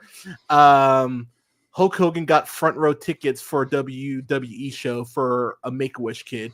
Hogan wasn't working for WWE at the time that he said this. Let's see. Hulk Hogan wrote movie scripts but didn't get any credit for it. His career flopped, so how could that be true? He also said that the New York Yankees and the Cincinnati Reds both scouted him to be first baseman. That is not true. Hulk Hogan lies constantly. If his lips are moving, he is lying. And yeah, like Hogan's an absolute piece of shit. And what I found so fascinating is like, I think Hogan and McMahon both knew they were pieces of shit when they met each other in the 80s. I think they both knew that they weren't good people. And they were like, we don't really care as long as we elevate our stock. I think at the end of the day, that's all it's about for both of them. You have artists like, you have your Method Mans, your Kendricks, what have you, who I believe want to leave. I'm just using the rap as a example, but want to leave rap in a better place than where it was when they entered. I don't think Vince gives a shit. I think Vince is like, pro wrestling is a means for me to make money, and that's where it stops. Because one of the things about the documentary that's so fascinating, and as someone who has followed WWE, it's really quite funny. Vince McMahon hates pro wrestling. That's why he called it sports entertainment. Like, he fucking hates the term pro wrestling. And quite frankly, I think if Vince McMahon in any of his other creative endeavors, whether that's Ico Pro, which was this vitamin supplement company that he was trying to use for bodybuilders back in the 90s, whether it's the world bodybuilding federation. Yes, that was a thing in the early 90s. Whether it's WWE films, because WWE started doing films and that film division fizzled out because their films are shit and didn't make any money. WWF New York, that was the restaurant in New York in the late 90s, that went under. XFL, that fucking went. Like, Vince has tried to use WWE as a platform to go and do other shit, but there's a reason why he can't do other shit, because he's not good at it. And I feel like people are in the documentary were like dancing around it. I'm like, call it what it is. He's not good at anything else. Wrestling, and quite frankly, he got a giant step up from his dad, who had all these contacts and had all these resources. So I think if Vince, Dave Meltzer, who is like one of the pro wrestling journalists, I'm not a fan of Meltzer. I think he can be a total douche, and I think he has his head up his own ass more often than it should be. But he is a historian. He does know his stuff. And he made the statement himself where he said, if Vince doesn't have this leg up from his dad, it made me really think of Dodgeball, when White's like, oh yeah, I built this body and I built this gym. Oh yes, and yes, with a large inheritance from my father. But so it's like, yeah, a bit of a like kind of leaving that out. But it feels like that. And yeah, so Brad is back. So Brad, I'm gonna ask you, man, what were you thinking going into this, and what is your relationship with pro wrestling? I'll ask you that. Well, I hate to kind of crash back into the review like this, but are you guys aware that Vince McMahon has been criminally charged with? No, I'm just kidding. Right. That must have been so weird for these filmmakers to get not necessarily blindsided, because being with Vince, they probably found out real quick, like, is this guy a criminal? Well, that's what's so crazy is that these stories have been around for years, and like not we didn't know to this degree, but I'll get into the Owen Hart thing. That in particular is where I kind of was like as a kid, even I went, wait a minute, and I was, God, I would have been 12 at the time. I think that was the first time I kind of had that. Like, weirdly, I had the same kind of culture shock reaction to wrestling in church around the same time. It was kind of like, oh, wait a minute. So, but yeah, sorry. Go, back to you, Ken. Sorry. Well, I followed wrestling pretty religiously myself during the Attitude Era. Me, my brother, oldest brother. Well, I only have the one brother, but cousin John. My little sister, we loved wrestling. I'd say, yeah, and we would cheer on The Rock. The Rock and Sock Connection was a favorite of ours. Yeah, Triple H going heel to face to super heel. That was like the most dramatic storytelling I'd ever seen, before I became so well read. Wow, taking that shot at wrestling fans. No, yeah, that was a cheap shot. That was a heel thing to say. It was. That was great. Like, wrestling fans, here's some Jane Austen. But what I really enjoyed about this documentary was it seemed like a lot of these wrestlers weren't kayfabing it. They didn't come in. Yeah. And they were very much real people. Like seeing... I think his real name's Mark, the Undertaker, sit down. Mark Calloway, and I'm expecting him to be like, when I first met Vince. No, he sits and he's like, when I first met Mr. McMahon. Yeah, I was like, why is he my God, that's what he sounds like? Yeah. Right. How have I never heard him talk before? Like, that blew my mind. Like, have I never heard Mark's real voice before? It was like when Christian Bale won that award for playing one of the Dicklin brothers in a Mark Wahlberg movie. Why don't I remember that? The Fighter. Was it called The Fighter? Yeah. Fighter. Yeah, he comes up there and he's like, oh, it's so good to be winning this award. Yeah. I'm like, that's how Christian Bale talks? Right. Yeah. But no, I loved this documentary. I love that it doesn't seem to be like a hit job. It just is exposing. It's not like there are so many that's what it is. There are so many hit jobs God. on wrestling as a whole, not just the WWE, that this seemed not as scathing as I wanted it. Honestly, at some parts, it's not. Yeah, but letting Bret Hart speak his truth, that was beautiful to me. That got me tearing up. For him to this got me sobbing, and then I'll stop. No, you're my good. rant. But when Bret Hart was recounting, is it called the Ontario screw job? There's tons of documentaries about that. Montreal screw job. Thank you. And he stops and he's all like, and my brother Owen was there and he was such a comfort to being there. And I love him. And I wanted to say that, like, this man turned the worst match of his entire life into a shout out about his brother. Yeah. This is very good filmmaking. I'm not like going to call out editors, but I bet a ton of editors would be like, that's not the subject. Throw that shit out. Yeah. You know, but they kept so much humanity in heart, and these are real human beings talking to us in this documentary, that I was blown away. Because Vince McMahon, through the whole thing, and this is what I'll pass it off to one of you after this. Vince McMahon, through this whole thing, when he was like, "Oh, so this is a character. I'm not really Vince McMahon. That's a character. Love my son. Why would I say that? Fuck him." You know, like, are you sure you're playing a character? You sound like a monster right now. Like that's the thing I think that shocked me the most, is that, like, so Bruce Pritchard, I need to talk about him before I get back to Vince. So Bruce Pritchard is like basically Vince's right hand man, basically had been for years. And I'm just gonna say it's a miracle that he's able to talk with his lips that press against Vince's ass, because God damn, like, here, okay. Let me give you, let me pitch it to you like this. If just stick with me here. Let's say I was P. Diddy, and let's say I go out on the street, just stick with me here. Let's say I go down the street, I see a homeless person, I throw $5 in. I'm like, hey, there you go. And they're like, oh my God, thank you so much. Okay, cool. Probably made that person's day. That in no way, shape, or form erases all the shit that he's being accused of. Bruce Pritchard has the balls to go, oh, well, my wife had cancer. And Vince made sure she got the best, like, care. I'm sorry. I would hope that my fucking employer would allow me to get the best care for my partner. Why is that something that should be celebrated? And I'm sorry, what does that say about all of the other people that he didn't give care to?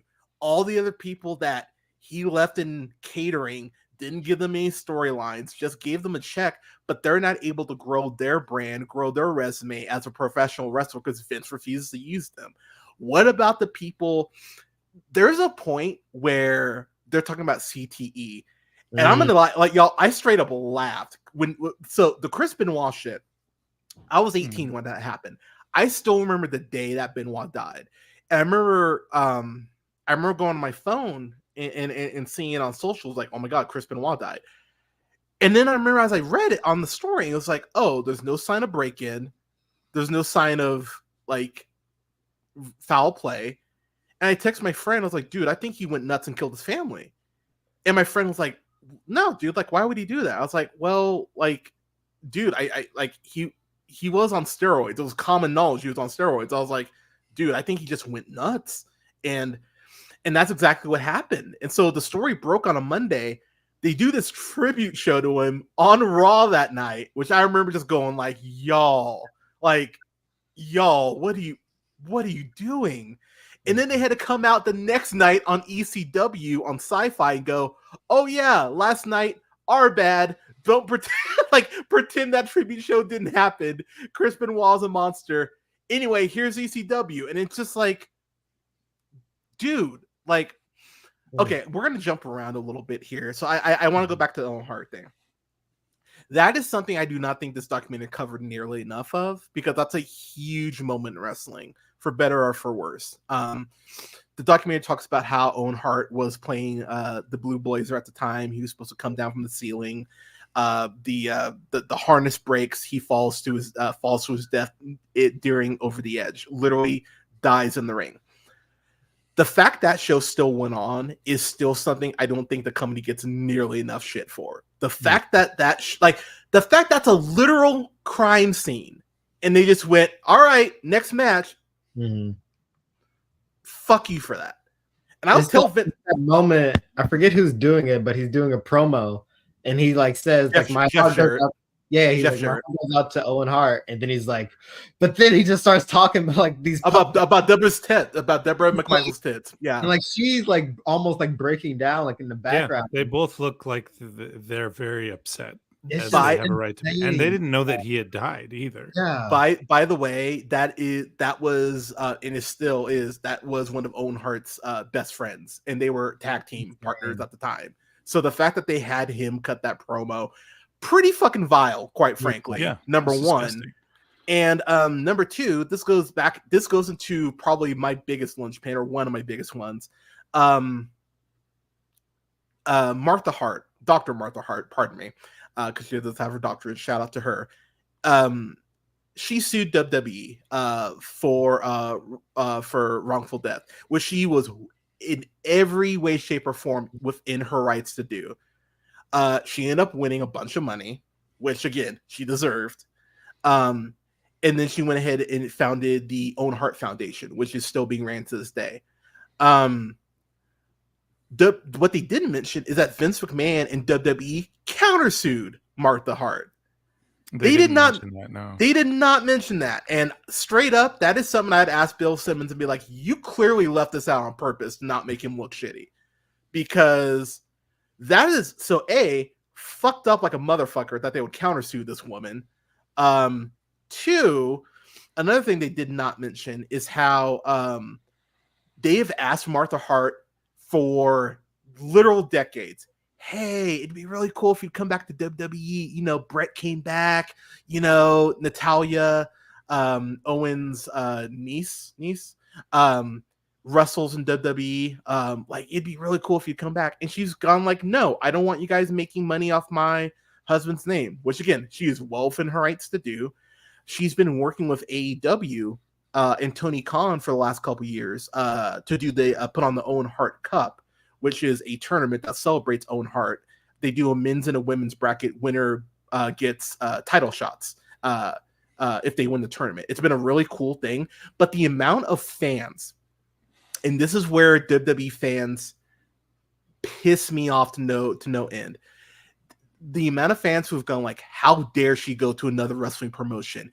Owen Hart never wrestled in AEW. She owes Vince to go ahead. Like, that level of grossness is where, for me, the WWE is just like, I can't watch the product regularly anymore. It's why I watch AEW.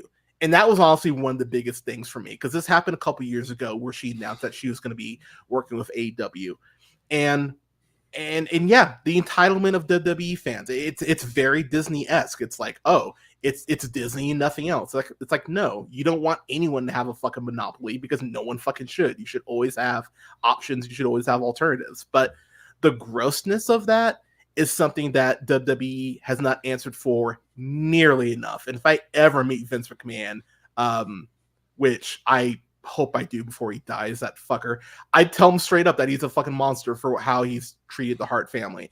And quite frankly, I would ask Bret Hart what allowed him to go back. Like, because I don't understand that, to be honest. Like, I understand, like, I did find one moment in the documentary where he talks about how I guess like the manufacturer fucked up, and how he was able to kind of like move on and leave that in the past. I get that for Brett, and I'm happy he was able to at least find peace in that aspect. But at the same time, I just don't understand why you'd work with that company again, considering how they fucked you over. Like, I don't get it, honestly. So I'd love to ask Brett that. I'd just be like, dude, why go back? I don't understand. Moving on. Another thing I'll throw out before I throw it back to you, Brandon. The Trish Bark Like a Dog segment.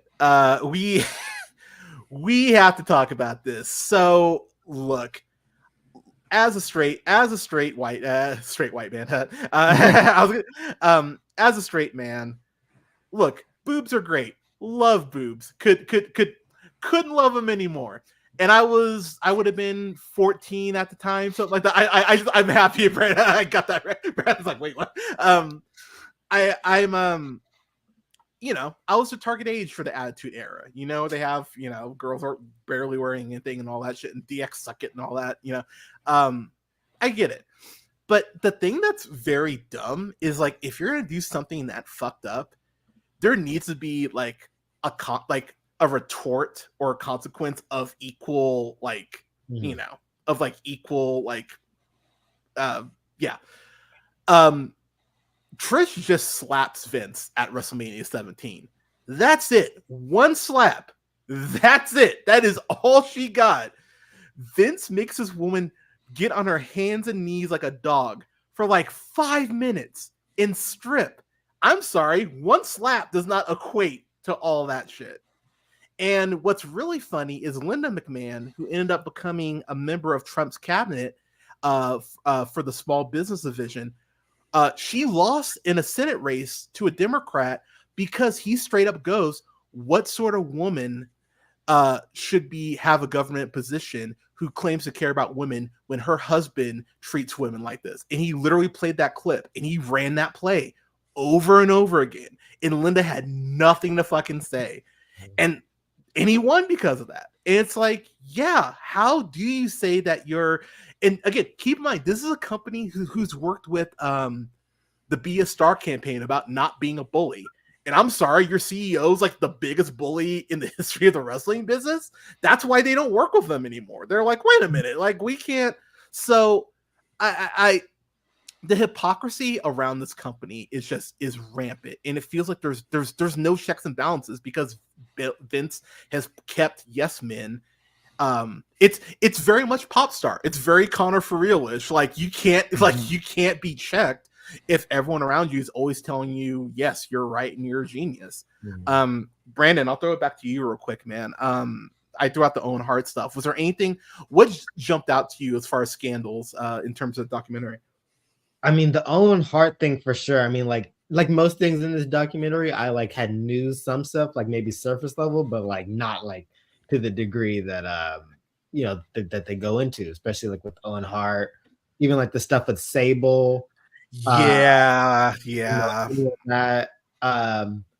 and yeah, just like all that kind of stuff, like because I grew up like wrestling in like the 2000s, so they were getting out of the edgy era and going into the family friendly era. Even though I still do remember moments with like Edge and like other people doing some pretty risky stuff. Edge doing the live sex celebration with Lita. Yeah, that was a thing.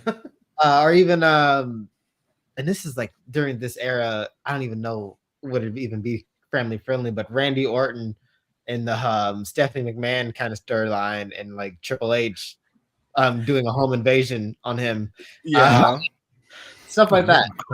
That's crazy. So real quick, so basically Randy Orton basically said he had like a split personality disorder, which that's really great for people who actually have that.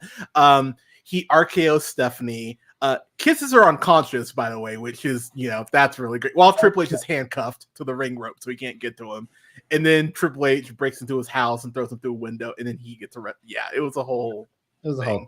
Yeah, but wrestling. But yeah, no, like you telling me like that, like they didn't show the countersuit with like the Owen Hart thing, just surprises me, but also like is like doesn't, because like that seems like the type of thing that Vince McMahon would totally do.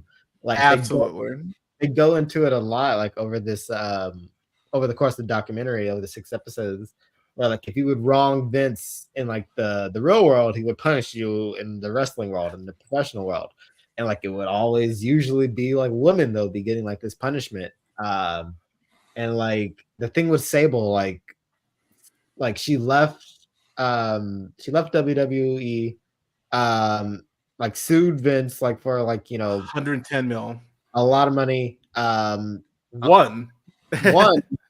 and then like comes back then, comes back like 4 years later. The story and this gets that storyline like brought back into there, and that just like is so so weird, so gross. Like they bring it up a lot, like how they bring in like the real world stuff into the storyline, and like it always just comes Yeah.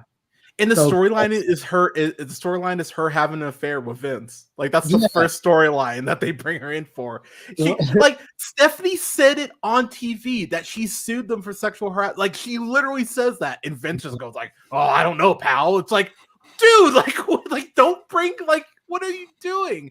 It's so gross. It's so weird. Like, it was like in the moment they bring that up in the documentary to him, it looks like his life flashes before his eyes. Like they're like, "Do you remember the affair with Sable?" He's like, "What?"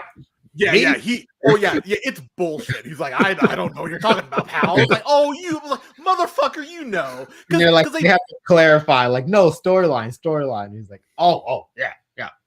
Yeah, and honestly, the fact he had that reaction, I went, oh, I don't like, ooh, like what? Yeah, he's such a bizarre individual because when he's like, you were so candid about your affairs when you talked to Playboy, he's like, well, yeah, well, the Playboy audience wants me to be candid about my affairs.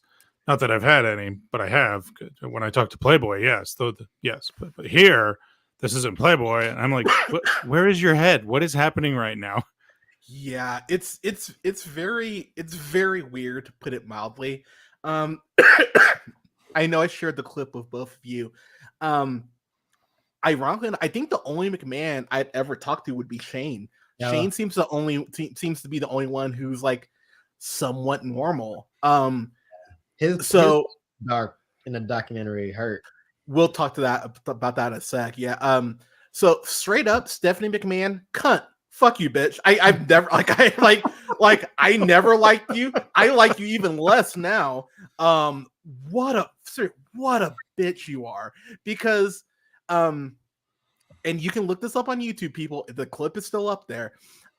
They talk about the steroid trial in here, which how Vince was not found guilty, I will never not understand. Like it's such a layup. Like it should have been a layup. The fact he was found not guilty is absurd. But that's Hulk Hogan. Like the way they framed it seems like they were riding on the Hulk Hogan testimony. And honestly, but that's Hulk Hogan like a motherfucker. He's like, I got to be loyal to Vince. I'm so happy he lost everything. That makes me so happy. Like he deserves it. But in his own like, mind, again, the cognitive dissonance, I think, is the term for Hogan to be like, and I knew that I was gonna piss Vince off in that trial. And I'm like, you gave him his freedom on a silver platter, Hogan. You handed Vince the keys and said, here you go, just get out of your cage there. But the way he talked about it, it made him sound like he was against Vince. Like I don't understand. Yeah, but again, this is what happens when you're a pathological liar. You can't even keep track of your own shit. Like you know, like yeah, and that was so fascinating and a great editing by this documentary. He would be like, I went in there and I told the truth because I'm an honest guy, and then they'd be like, like on Arsenio Hall when you said you never took steroids before. Such an honest man. What a good, honest, all-American. You know, that's the thing. Hogan, like again, Hogan. Okay, you know what? I'll get back to that in a second. I gotta finish this stuff first. So the steroid trial. Vince is found innocent. Bullshit. Whatever. But then Stephanie McMahon, the week after 9/11, has the balls to compare the towers and the terrorists to the people who tried to go ahead and get Vince on the steroids. She compares terrorism to people going after her father, rightfully so, for producing his employees with steroids. The moment she said that, I was like, yeah, cunt. I will never forget this shit. That was years ago. If I ever meet her, it's the first thing I'd bring up. Like when everyone's like, oh my gosh, she's so hot. I was like, no, she's a fucking cunt. Like, look at what she said. Like, look at what she compared this to. Like, how are you giving her a fucking pass? And they even talk about later on in the documentary about how she's so much like Vince, and you see it. Like you see how much she is like Vince. She's never claimed to play a character, though. Obviously she's in so many bizarre storylines that she's acting. But it is interesting how Vince like nose to grindstone, like, this is a character, damn it, and she was all like, "Oh yeah, it's work," you know. So Yeah, it's so it's so weird to me too, because like there's a point where Vince is talking about retiring. And he talks about like, I don't get why people want to retire, pal. Like, I just want to like, why do people stop evolving? And I'm like, people don't stop evolving because they retire. Maybe people just don't want to work a 9 to 5 and fucking run themselves into the ground. But this is like the sad thing is, and you can listen to Paul Heyman. Like Paul Heyman's talked about it. Eric Bischoff's talked about it. Jim Cornette's talked about it. I don't think like wrestling is all Vince has. Like that was his, like that is what he puts his energy into. That's what he puts his time into. I doubt he's fucked Linda in a year, probably. Like it seems like he's all like he'd rather do anything else but fuck his wife. But fuck. But like it's like it's absurd though how you're just like, dude, like it's those people who like work OT for 5 hours every day and they don't have any social life or no friends or pets, or it's like, no, like there's more to life than work. Like there should be at least, but he doesn't think about it like that. And it's one of the things that that honestly just made me laugh so hard is and they didn't get into this and I wish they would have.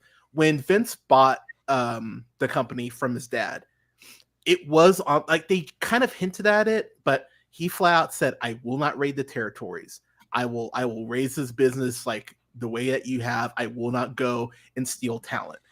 And that's exactly what he did. He fucking stole talent. Like he lied like an asshole. Mm-hmm. And so when I have wrestle like what's his name? Like CM Punk, for example. When you know, fuck, I'll get the CM Punk. Why not? He's back in WWE now after being fired from AEW. The reason he left WWE is because he had a staph infection that almost killed him, according to him, and they didn't diagnose it. He went ahead, got his own doctor, got diagnosed, and was like, oh, cool, I'm out. I'm not doing this anymore. He goes to AEW. He has to be an asshole. Tony Khan brings the hammer down, which he damn well should have, because he was being a detriment to the company. And then Punk goes back to WWE. But this is a company that he flat out said would be ran into the ground by his stupid daughter and his doofus son-in-law. Those are words that CM Punk said. This is also a company that fired CM Punk on his wedding day. Mm-hmm. So I'm sorry, motherfucker, voice of the voiceless, best in the world. You go back to a company like that? Like, at some point, I understand money is money. I understand, like, I'm sure he's being paid very well for going back. But like, at what point, like, is your soul like you're just like, fuck it, like I'm getting paid, who cares? Like, at some point, I would think some sort of morality would kick in, and it's just like, no, apparently not. I'll throw it back to you, Brandon. What else do you want to talk about here? Sorry.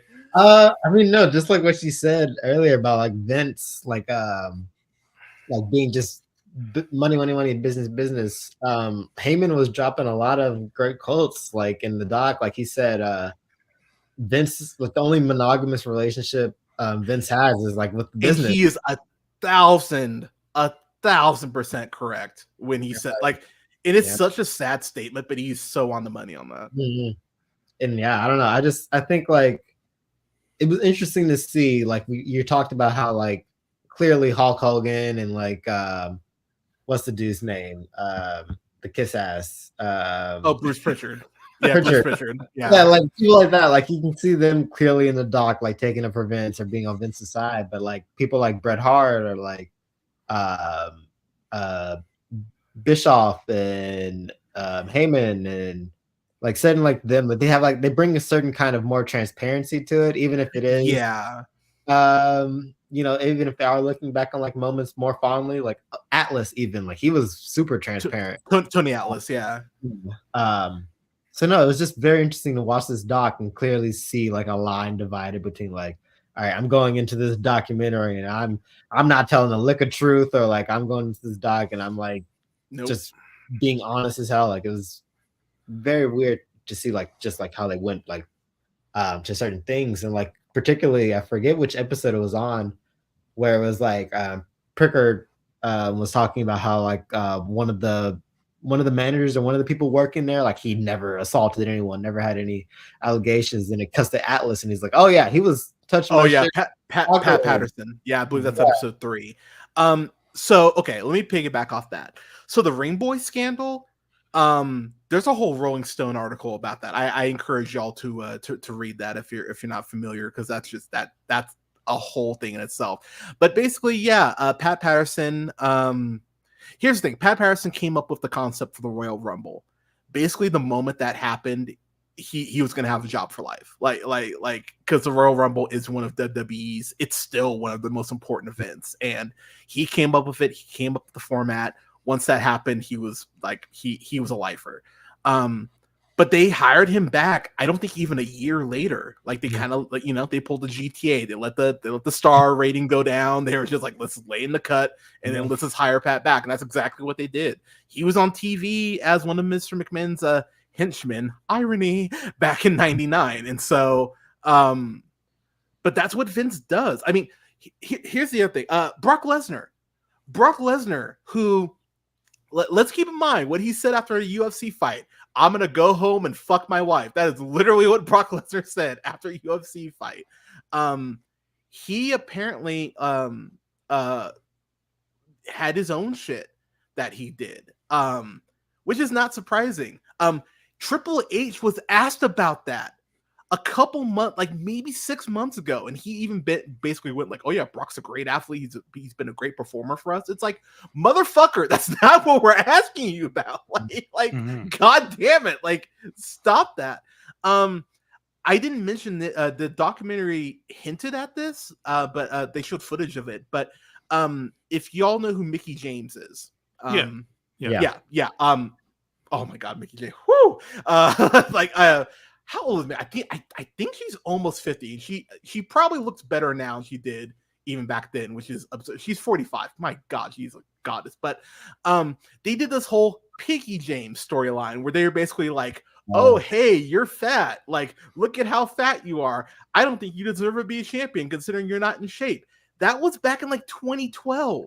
Yeah. Like, I'm sorry, have you seen Mickey James? Like, have you seen how she looks? That's fat. Like, that's fat. Really? Like, that woman is fat. But this is something that Vince has always done. But apparently, they wanted her to have some lesbian storyline. She didn't want to do it. And go figure, Vince punishes her. And it's just like, y'all, like, there's a pattern of this shit. The thing I'm happy that they did get into a little bit was Ashley Mazzaro. I think that's one of the more damning things, because Ashley Mazzaro, so back in the day, to even show more how creepy and gross Vince and his and Pritchard and his cohorts are, they used to do this thing called the Diva Search. I can't remember when they did the first one. I think it was like 20, like maybe, I feel like I was in high school when they did that. Let me see. Yeah, that sounds familiar. I remember that. Yeah. So the Diva Search, the first one was 2004. Wow, they did 6 seasons of that. Jesus Christ, really? Like, that's so. Anyways, but they did this Diva Search, and so it's like, all right, send in your videos, and like, maybe we'll fly you in. And basically, it turned into it's like the Miss USA pageant of wrestling. That's essentially what they were going for. But even like, there's been stories that have come out where they're just like, oh yeah, blonde and big tits. Oh, do they have any wrestling experience or any athletic experience? Doesn't matter. Are they hot? Cool, let's hire them. And that leads to injuries, because you have these women who aren't properly trained, and you're just hiring for eye candy, and then they end up getting hurt. And that's what happened with Ashley. Like, Ashley wanted to learn. She even said she wanted to like learn on her off time, or maybe go to Japan. Like, she talked about wanting to be a better wrestler, and Vince is like, no, you're eye candy. And they show a clip of her where he suspends her indefinitely. And he's being like, it eerily mirrors that On the Record interview where that guy is asking about Chris Benoit, and he had every right to ask him about Chris Benoit. He's like, dude, this guy hurt himself working for your company. And you even see this look where Vince looks down like this, and he looks up, and it's like he's a completely different person. And it's scary. Like, it's one of those moments where I went, oh shit. Like, it's a sociopathic response that he has, where he even goes like, "Ugh," and like knocks the papers out of the guy's hand. And I'm just sitting there, I'm like, how's this normal behavior? Like, how is anyone defending this fucker? Like, how, like, you can't, like, I'm sorry, like, not obviously the same degree, but you Ross, how many times I've been called the N-word online for like talking about like a black Captain America or like sticking up for LGBTQ, right? Like, I've been called the N-word for free way too often. I can't wait till I'm paid to be called the N-word, but it's like, but Vince, like, the reactions he has when he's confronted about anything, it is straight up 101 sociopath behavior, because sociopaths don't like to be challenged. And the moment they're challenged and they actually have to defend their behavior, then they're not in control of the narrative, which goes back to Vince trying to buy his documentary back in the first fucking place. Paul London, who was a former wrestler, who was dating Ashley at the time, flat out talked about the multiple times that Vince apparently tried to sexually assault her, and she had to like leave or run away or go to him. And I'm just like, but they got into a little bit about, because WWE used to do the Tribute to the Troops shows, and basically she was allegedly assaulted by someone who's posing as a military doctor. She told WWE about it, and Paul London shared like what she basically told him. But basically she was told that, yeah, there's this amazing thing that we have with the U.S. military. Why should we ruin that because you had a bad day? That's basically what Vince said to her. And when you look at all of the reported rapes of women in the military, yeah, like, it's gross, y'all. And look, innocent until proven guilty. I get that. I understand that. But when you have a pattern of behavior that goes back decades, and there's consistently stories like this that fall in that same realm that are very similar, you got to put 2 and 2 together and go, huh, that's interesting. I didn't the way and I mentioned this in the chat, so you guys know this because we've talked about it for a couple years. When Vince had to step down back in June in 2022, that was a huge deal. And then when everyone was like, oh shit, it's because of these scandals, oh my gosh. But then Vince pulls a power play and gets himself brought back onto the board, and then Stephanie steps down. Yeah.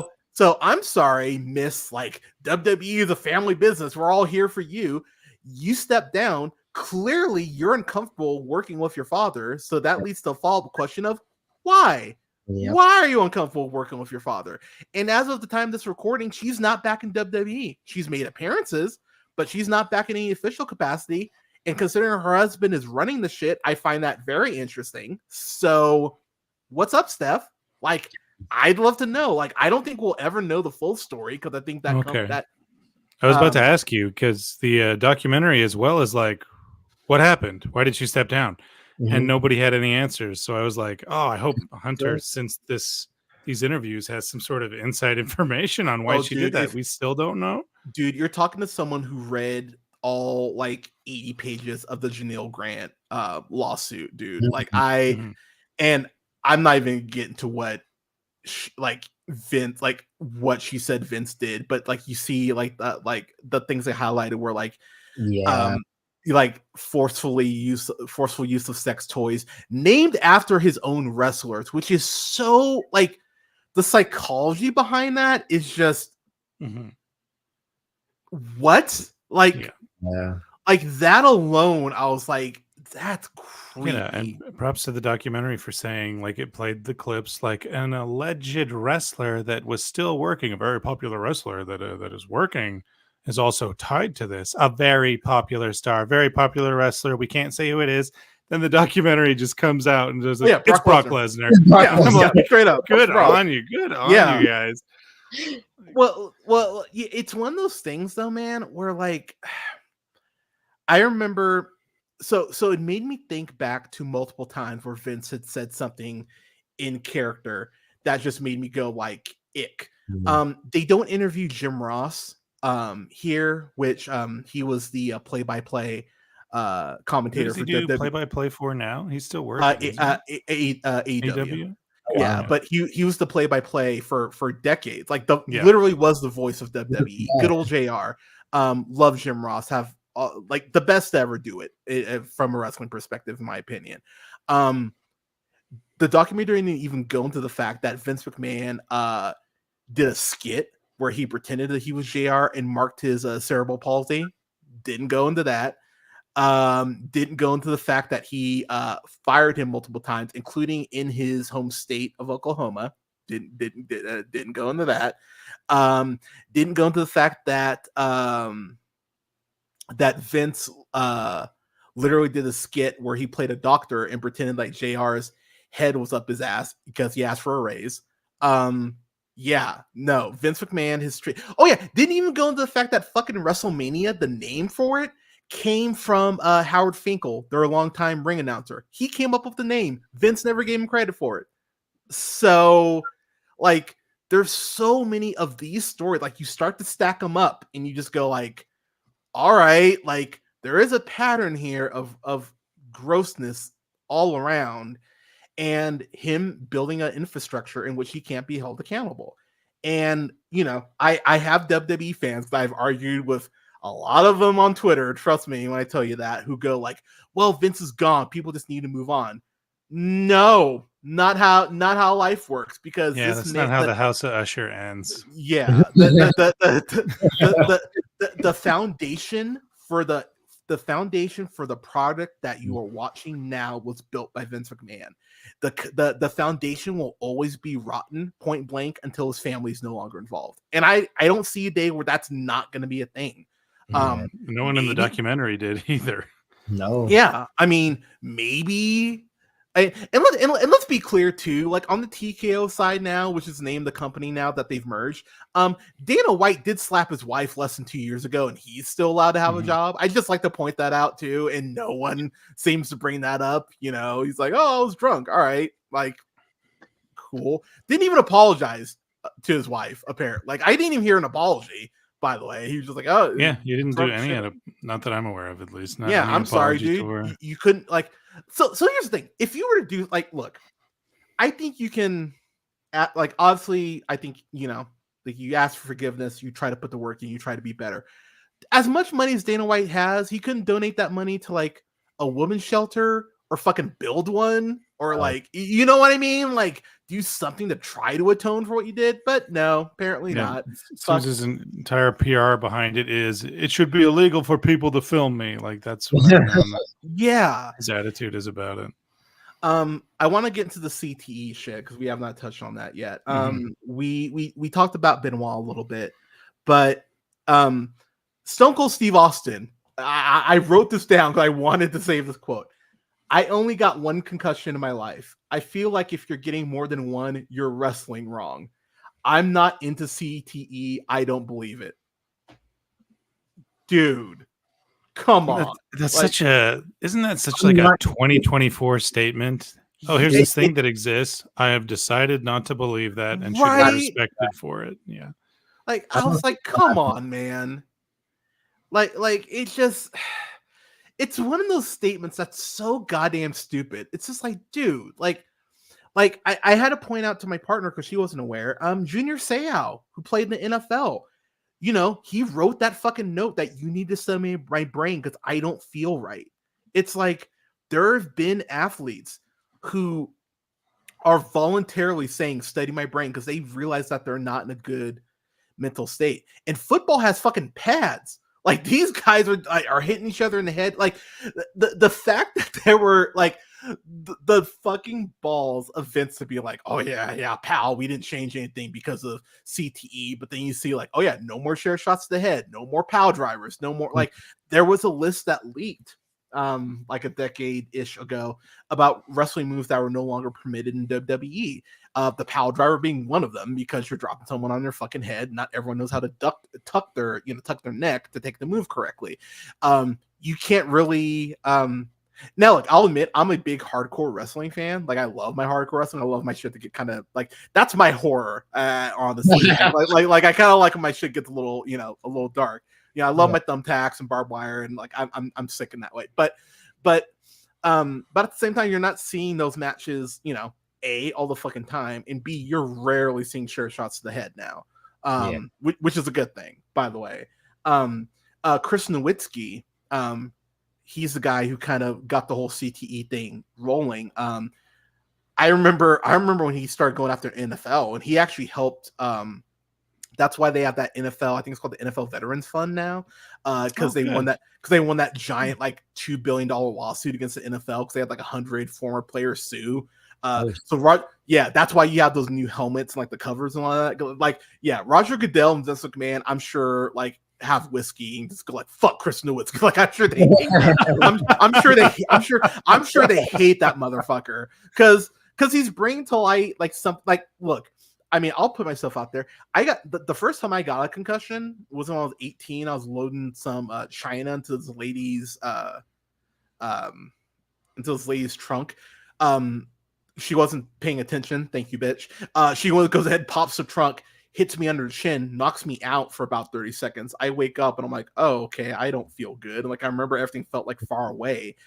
And yeah, like I remember having to stay up that night because my mom's like, yeah, don't go to sleep. Like you need to stay up for a bit. But yeah, having a concussion fucking sucks. And I can only imagine how many concussions you're having if you're working, 200 fucking dates a year and traveling. Another thing they did not get into, which they should have, there is no healthcare in WWE. There is no like insurance that they have. Like, there's like a bit in the early episodes where they're talking about like the WWE doesn't even have a union and like which is beyond. So that right there, that's what, like, fuck Hulk Hogan for that alone. Because there's nothing worse than a snitch. Like there are very few things that are worse than a snitch. And when I say a snitch, I'm not saying like, oh yeah, I heard like you cheat on your girlfriend, I'm gonna tell. No, you should do that shit. Like don't let that shit sit. Like if you know something like that will help someone, fucking tell them that shit. What Hulk Hogan did was straight up to save Hulk Hogan because he didn't want anyone cutting into his money, even though I'm sure he was making money hand over fist. And so he dimes Jesse Ventura out like a bitch. And we still don't have a union because of that. And it's gross. It's straight up gross. Like WWE doesn't pay for these people's travel. They don't pay for the hotel rooms. That's all out of pocket for the superstars.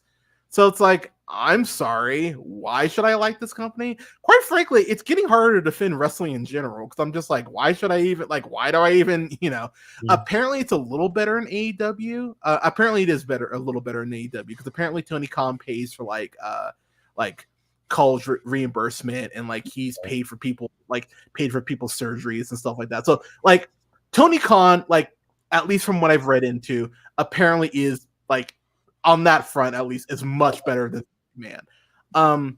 But I go back to this example for a reason.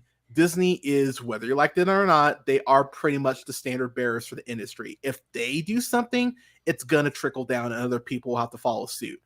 WWE's had a chance to do this shit for years, and they're making more money now than they've ever made in the history of their business. And they can't be bothered to go ahead and give their wrestlers health care or like pay for their travel or like, no, you can't do that. Yeah. And WWE kind of is similar to NCAA in the sense that they kind of go like, well, we're like a family business. We're all about family and And it's like, I'm sorry, didn't you just have Logan Paul at one of your shows? Don't you have a giant Prime logo in the middle of the ring now, which is fucking disgusting, by the way? I'm sorry, do I even need to get in all the shit that Logan Paul has done? Like, that's its own podcast in itself. Like, you're hiring people that don't have good character, that are pieces of shit, and you're wondering why people like myself won't watch your product anymore. And look, I don't hold this against the wrestlers because, look, I understand that your morality can only kick in so much when it comes to having a check. Like, as someone who's unemployed, I get it. Trust me, I understand. But at the same time, WWE kind of hides behind this smoke screen of like, we're what we were there for you when you're growing up and It's like, okay, well then y'all need to grow up too, and you need to be better. Like, I should expect that from y'all, right? Like, that's how it works. If you stop evolving, then just go ahead and die, pal. Right? That's what Vince was saying. So you guys should evolve and go ahead and actually make things better for wrestlers. And I think people forget too. It is insane to me how Vince, how the Undertaker got that concussion at WrestleMania 30. And Vince wouldn't even say he had a concussion. He was like, yeah, I think Mark was just overwhelmed because he knew he was going to lose and the streak was going to end. I'm like, you're a fucking idiot. I'm like, what is wrong with you? Like, if you he looked like, very much concussed and unaware. Dude, he got dropped on his head out of a suplex. Yeah. Like, yeah, he was concussed. You fucker. Like, give me. I've heard again, this might be insider information from you, but I've heard Brock Lesnar is very not good at keeping people safe when he tosses them around. Not at Rick all. Steiner, I heard, were the worst. Yeah. Him, Rick, and Scott were all just like, oh yeah, I'm gonna toss you and just hope you land right. Like whatever happens, happens. Yeah. No, Brock is like, yeah, no, Brock doesn't give a fuck about keeping. John Cena actually spoke out about that. That's where I He first did, heard the yeah, rumor that when John Cena was all like, "Fuck this guy," in a nice PG Cena way, he essentially said that. So. Well, Cena got busted open his first night back that he even interacted with Lesnar. Lesnar like punch, like his second punch, he broke his nose. It's like, dude, like yeah, Lesnar doesn't give a fuck. Oh god, I don't. Brandon, I'll throw it back to you, man. Anything else you want to throw out before we kind of wrap up here? I mean, every time, especially in the later episodes, when they're reflecting on the Attitude Era and stuff like that, and like that transition to the PG era, and they're showing all these clips and like all these, like particularly, I think I sent it to you guys in the chat, where it's like, nope, Vince is like, nobody died, and it shows like somebody in the coffin, and it's like, somebody was raped, and it shows like sexual assault scenes. It's like none of this. It's like all this terrible stuff they did. And like it always goes back to them basically being like, one of my favorite Simpsons quote was it was the style at the time. And that's it. Like they have no very good, no other defense to it. It's just like there was a time back then, guys. Like, of course we wouldn't do that. Now we're trying to make money. We're trying to keep the ad. We're trying to keep the sponsors. We're trying to keep our partners and like business people happy. And it's just like so weird, like that they have such this, like you talked about it with Triple H, like talking about the Brock Lesnar shit. Like they don't see it anymore. They're just like, oh no, that's not real. That didn't happen. And like it's documented. We have video proof. We have witnesses. These things happened, and like it's like, and with the Stephanie McMahon shit, like I don't know if we're ever gonna like really get her like from like her mouth like why she left and like what like was going on there. But like I honestly am so curious about that. Right? Not even like, for any other reason, but just to want to know. Exactly. I need to know that. But it's like it's so much shit we're probably not going to know. Like Hunter and I were talking about earlier, how Vince, like the doc doesn't like get too much into his childhood, but like he's the only one that's going to let us know what really went down in that childhood. And we're probably not going to know. There's so much shit. There's so much gross shit that comes out to light in this documentary that like, that we know. And like, especially like the big stuff with the recent allegations, but like, I can't even just imagine the stuff we don't know. Like that's been going in that company and probably still going on. Yeah. I'll throw a couple things out here before we wrap up. The Wendy Richter thing, they gloss over that, and I hate that they gloss over it because Vince goes, Wendy has become a problem, as I recall. She resisted. She didn't want to lose her championship. No, what happened was Wendy Richter was one of the most popular things in WWE at the time. She was actually right under Hulk Hogan as far as like attendance and like merch and all that. And so she wanted a raise. Vince didn't see the value in women's wrestling. And so he went ahead and screwed her over. That's what happened. That's why you see like she clearly has her shoulder up and the rest still counts 3. That's what that was. That wasn't. Oh, I noticed that.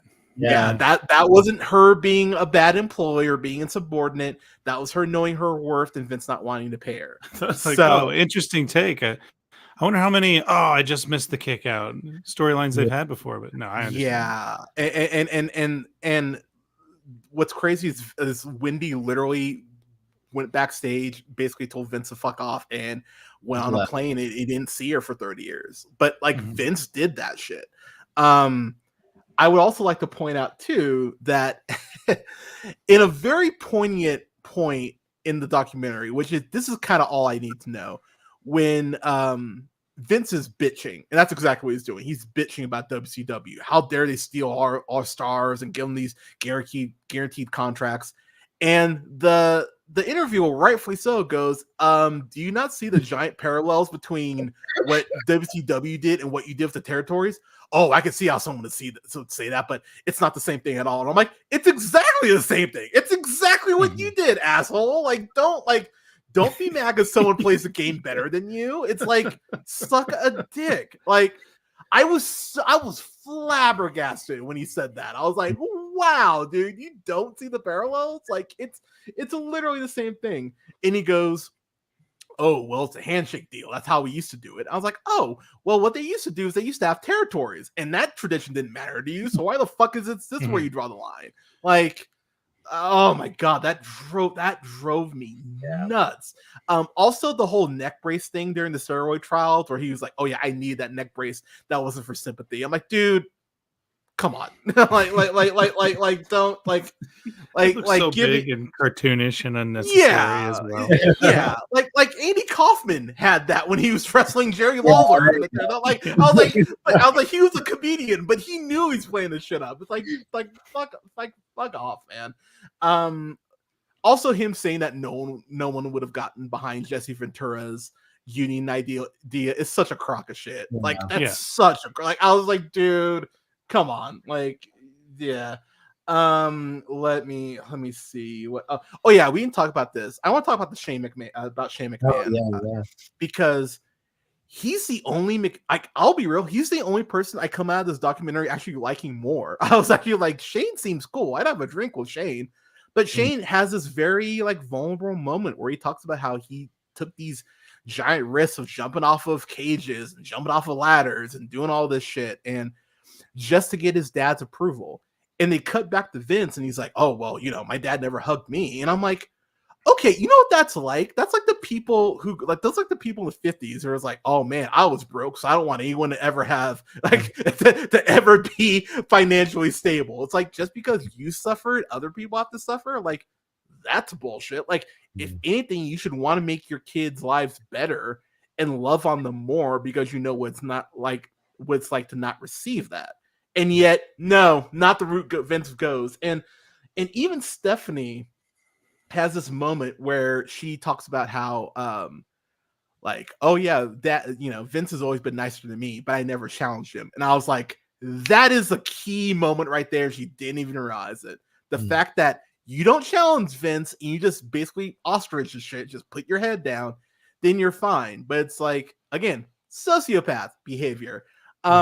They also talk about Stephanie McMahon and her being the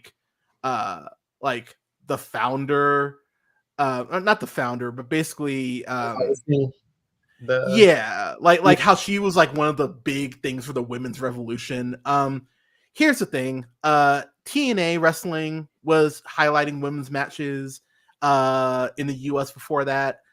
Stardom promotion was highlighting women's matches in Japan that were excellent back in 2010.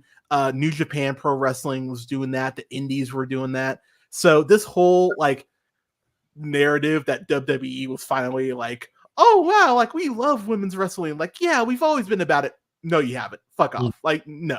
Women's wrestling has been a thing pretty much everywhere but the States for the last 20 or so years. So and that's not even touching on the NXT shit where they went ahead and did NXT UK, basically raped and pillaged all of the indie scene in the UK, and it's now just recovering. Oh, by the way, they shut down NXT UK about 4 years ago because they said that they didn't think it was viable anymore. So they basically did all of that for absolutely fucking nothing and left these people jobless. So this whole this is what I'll thanks, Josh. You just said why does Hunter look like a black superhero? Because I am one, motherfucker.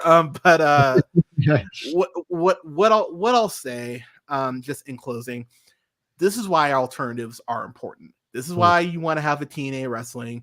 This is why you want to have an AEW. I mean, we've talked about it before, just in terms of fucking like internet. Like you have like 4 options at this point. It's like I wish we had more, so internet was cheaper. But that's what this is, and I do think that this documentary does go into some good stuff. Like if you're a casual fan, I think you will learn stuff. I've heard about the Montreal screw job probably 1,000 times. So like there wasn't really anything like new that like there were definitely stories that I was like, okay, yeah, I remember this, and yeah, I remember this. But what's the more interesting stuff is the stuff that's said by the people, and just some quotes that are just gonna stick with you, make you go like, what the fuck, really? Like, the Undertaker flat out saying that he's had 18 surgeries. I'd walk with a limp and I would still take a bullet for Vince McMahon. I was like, you're a fucking idiot. Like I wouldn't tell. I was like, what is wrong with you? I think he said he wouldn't change anything, but yeah, he definitely was very much. He said both. He said he would take a bullet for Vince and he would not change a thing. And I'm just like, you're a moron then. Like I think he and I've heard this over the years, was probably the most loyal wrestler Vince has ever had. 1,000%. Yeah, and this is before all the gross stuff I found out. Even he's always just been that way. Yeah, and Shawn Michaels, I think, played Vince the best. His own story is very fascinating. I'd watch a documentary on, if anyone's listening and more interested about that, watch a documentary on Shawn Michaels. He becomes so much better than he was as he grows as a person. Oh my god, it's a fascinating story. Shawn Michaels in the 90s was a fucking cooked up asshole. Like Shawn Michaels was terrible. And then and here's the thing, Shawn Michaels was until I discovered Bryan Danielson, Kenny Omega, and some others. He was my favorite wrestler. I fucking love Shawn Michaels. But yeah, in the 90s when he was at his peak, putting on like great performances, he was also fucking Sunny and making things terrible for everyone else that wasn't him. Shawn Michaels was a fucking asshole in the 90s, but I appreciate he admitted it. He even admitted he was I love that he says it in the documentary. I was a dick. Yeah, he was like, I was a dick, and I was like, yeah, you were. Like, but you know, you're not wrong. Outside of that, I mean, I'm just scrolling through my notes. I have like 6 pages of notes here, people. This is the last thing I'll bring up before I give my grade, because I think this encompasses Vince perfectly as a person.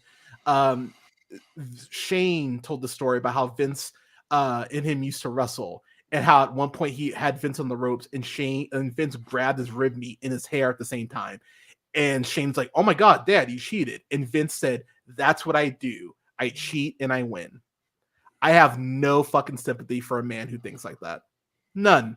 So I don't know if he'll be convicted. I hope he is, because I think that would give this company the smoke that they so richly deserve, considering how many people in power knew about this and said nothing. And again, I need to point this out. If you're a fan of WWE, I'm not going to sit here and judge you and be like, how dare you watch that? Like, I'm not here to do that. Like your morality is your morality. I get it's different for everybody. What I will judge you on, though, is if you say that there is no stigma around this company and that this company shouldn't be looked at closer because of what Vince did. That's where I will judge you.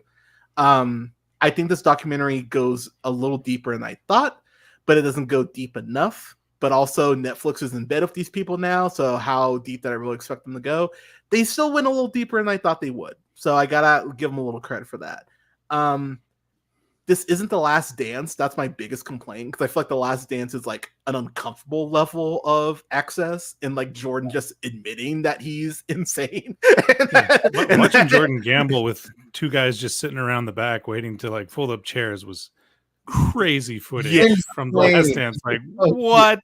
Yeah. And then for him to explain, oh yeah, I'm a millionaire and these 2 are, you know, paid what they're paid, but it's not about being richer or poorer. It's about seeing someone has something and I get to take that from them. Yeah, his explanation is you're a gambling addict 101.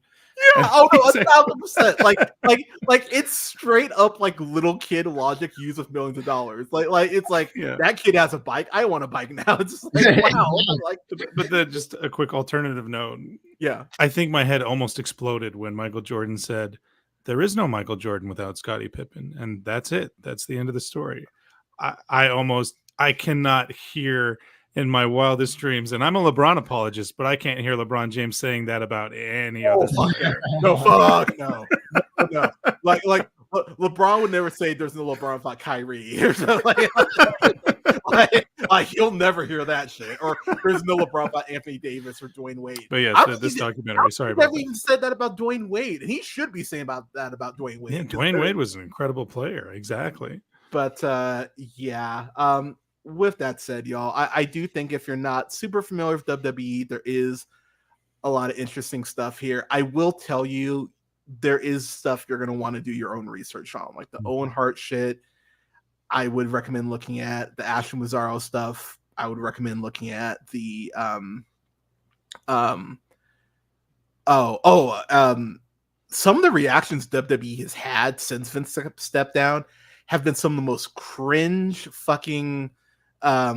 They asked Triple H at Mania, that had been 5 months ago, about the Vince scandal, and basically what Triple H said is, we're not here to talk about that. We're here to celebrate the money we made and that we had the biggest gate we've ever. And it's like, y'all, it's like you can't keep brushing this aside. At some point, this investigation is going to be wrapped up, and you're gonna have to answer for this. And this company's gonna have to answer for it, and they will absolutely be well within their rights to be dragged, because they should be dragged. And that's before I even get them working with Susan G. Coleman, who is their own corrupt organization, but that's neither here nor there.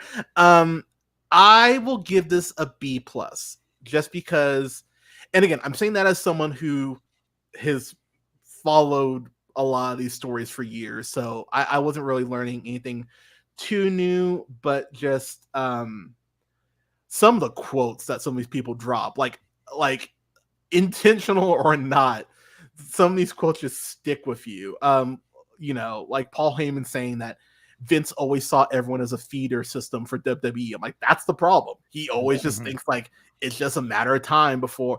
So, okay, last thing I'll say real quick.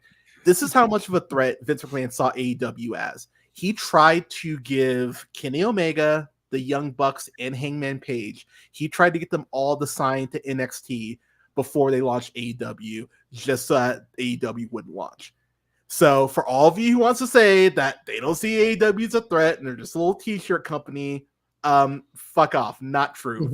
Vince has a history of doing this shit. And so, like I said, this is why you want alternatives. This is why you want your Stardom. This is why you want your New Japan. This is why you want your Rev Pro, your PWG, your AEW, your TNA, your NWA. This is why you want alternatives, your GCWs. This is why you want alternatives, and you want multiple people for these people to work in wrestling. Hi, Milo. So B+ for me. Canada, your final thoughts and grades, sir. So I was expecting to just get a bunch of stuff I already knew again, like the Montreal Screwjob. I'll watch every doc. If Netflix releases a doc on that tomorrow, I'm watching it. Bret Hart is the greatest Canadian wrestler that ever lived. And I believe the first Canadian wrestler to guest star on The Simpsons, which he has two lines, but I was a huge fan of that episode. He has a couple more, because remember he almost buys the mansion from Mr. Burns and calls him Pencil Net. Get out that old man stink. Open the windows. Yeah. So good. I would like to say, I know you say he's the best Canadian wrestler. I think Kenny Omega is closing that gap. So I wasn't aware Kenny Omega was Canadian. Wow. All right. Winnipeg. Oh god, now I gotta look this up. But yes, he is from Canada. I'll watch a couple of matches and reevaluate. Winnipeg, Trescano, Winnipeg. There you go. It's a very short sequence about the XFL. Bob Costa goes full Anton Ego from Ratatouille on how much he hated the XFL. Oh, and Bob, it's so good. Bob Costa talks like this. I'm Bob Costa, and this is the facts of the game we're watching. And here, and when they ask him about XFL, he turns into like Jekyll, like, wow, this piece of shit, terrible play calling, nonsense, less than college, amateur, terrible. So good. He just lost his shit for a second. You're like, And wow. he was not talking about the athletes with this disdain, the coaches, the organization. No. He directed all of it at Vince, and I thought it was a thing of beauty. Yeah. So, and lastly, where it's a pretty solid documentary for me on how, even if it was unintentional, I'm not sure, because I agree with Hunter. This does not go full on, look at this monster we're going to interview. This is like the Charles Manson doc. It's not that. No. Though it could be, depending on how this verdict goes, or depending on... there could be a fault to this documentary in a couple years. They do show Vince as the monster. I perceive him as, in a very delicate way. When Owen Hart dies and he's like, the show must go on, monster. Yeah. But then they expose him even more as this wicked thing. When they were like, what if that was Shane that fell? And he's like, what if it was Shane? What if it was me? Even if it was me, I would want the show to go on. And it's like, Vince, it being your son, if you are any kind of an actual parent, is worse than the what if it was me example. You idiot. Yeah. And my daughter caught my oldest daughter, she's old enough to watch this. She caught the last couple episodes. I'm choking up. And when he's all like, I never said I love you. I don't talk to my kids like that. And, she says to me, really? His dad never said I love you to him just the one time? And he doesn't say that to his kids? And I'm like, yeah, I guess he doesn't. And she says, not even when they say goodbye? I'm like, whew. Man. Okay. I just got chilled and like, oh my God. God damn. That made me feel like a pretty good parent. But wow. Yeah, he's horrible. He's horrible. Without the documentary saying, here's a monster, here's a terrible, vile, putrid. Guillermo del Toro even would be like, I can't find any sympathy for this monster. They do it in a way where they don't call him names, and I appreciate that. But I'm on your side too, and anyone's side who's like, this does not paint him ugly enough, because it doesn't. Yeah. And I understand there's probably so many lawyers making sure that they can't say anything that even sounds remotely accusatory. I was very disappointing to see that Brock Lesnar didn't show up to not defend himself, but at least give some insight, because he was a part of a huge era of wrestling that they brush over because this guy apparently was involved in disgusting behavior we can't talk about. So for me, I see a ton of wrestling docs. It's nice to see one that's not as scary as that one. It's on Crave in Canada, but it's like a series, Dark Side of the Ring, I think it's called. Dark Side of the Ring, yeah. Not as scary. That one will give you nightmares. That's the series. So I will tell y'all, people, if you have not seen the Owen Hart documentary, the Owen Hart episode of that's the episode that'll kind of make you go like, oh wow, I get why. It's a dark episode, so just make sure you're in the mindset. But it's not good.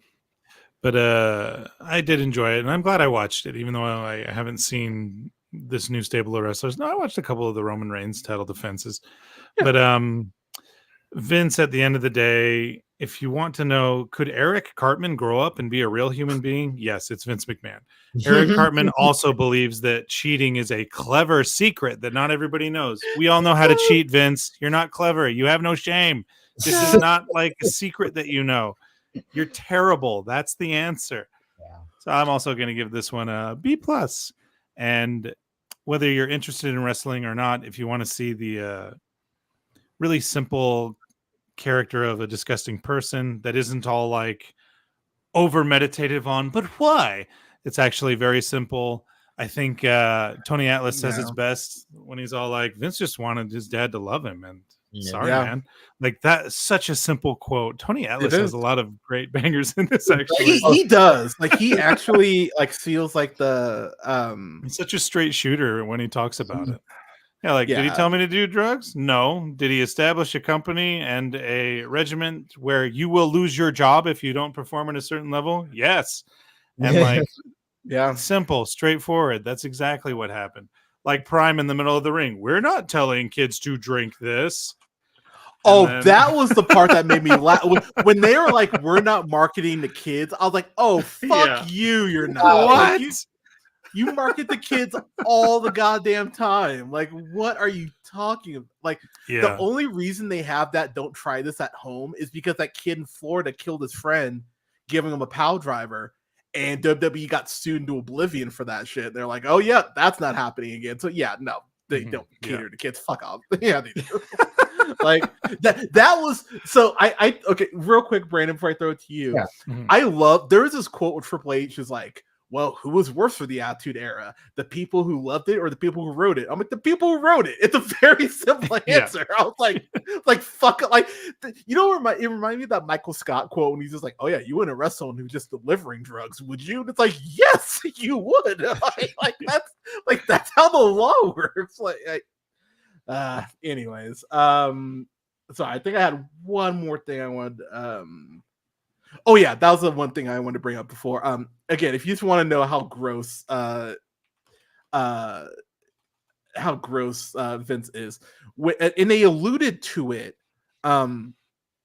They alluded to Stephanie, or no, they say it that Vince called Stephanie selfish for not wanting to have her wedding broadcast on pay-per-view, which is insane. The story they didn't get into is when she got pregnant for the first time for her first kid. I can't remember if it was a son or a daughter, but the first time she got pregnant, Vince was like, "Oh, why don't we turn this to a storyline? What about, let's say I'm the father?" Literally what he said. You can find shit on this. And she goes, no, I don't want to do that. And so he pauses for a couple seconds and goes, "Oh, what about if it's Shane's kid?"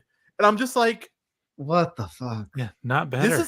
This is common knowledge. So like, for all of you who will try to find a way and go like, Vince didn't do anything, just look at some of the storylines that he's pitched that have had to be shut down by his own family because they're just like, nah, we're good. Yeah. Brandon, your final thoughts and grades, sir. Yeah, I am a person who should be watching more documentaries because every time I watch one, I'm like, damn, I like documentaries. Like I said before, like I am like a kind of fan right now. Used to be a bigger fan when I was younger. So watching this was like, there were familiar things, but I'm like, obviously you guys were probably more familiar with a lot more of the stories than I were. Yeah. And so it was like eye-opening in like in the best way. I love the way this documentary was edited. A lot of unintentionally and had to be intentionally hilarious moments where like Vince is saying something about like, "Oh yeah, I always tell the truth," and then it's like, "Here's an example of you straight up lying, sir." Yeah.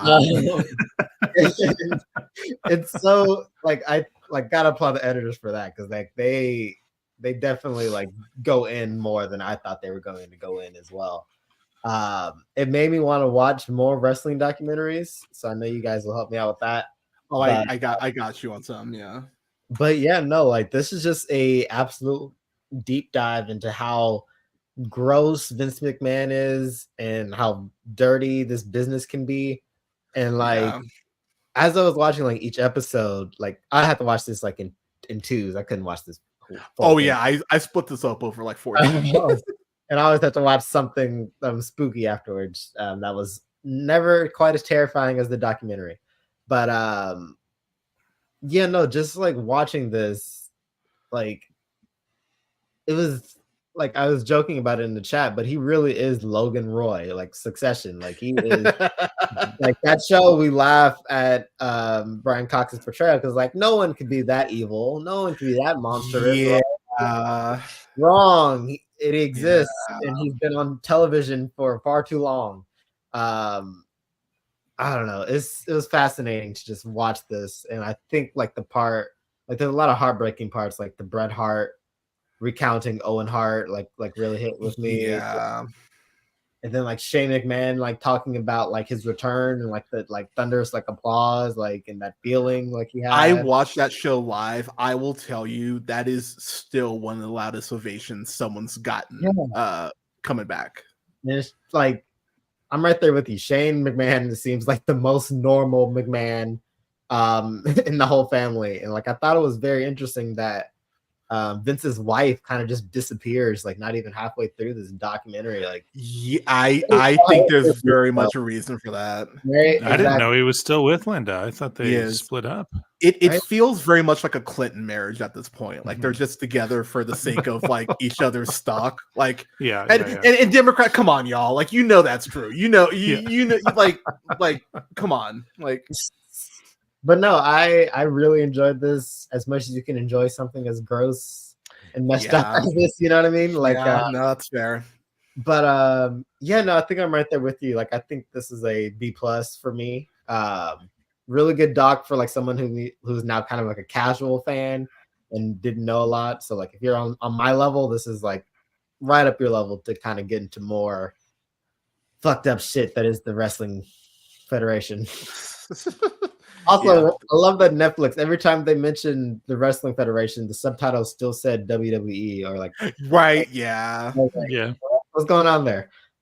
I will say I will end just to kind of put this back in the context.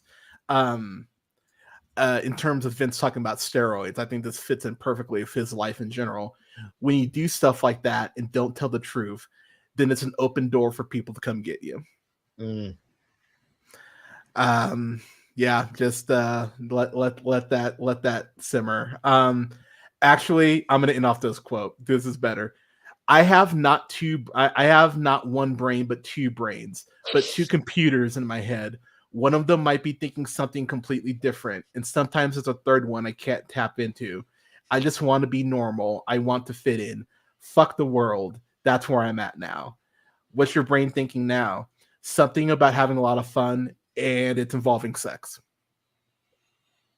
That's all you need to know about Vince McMahon.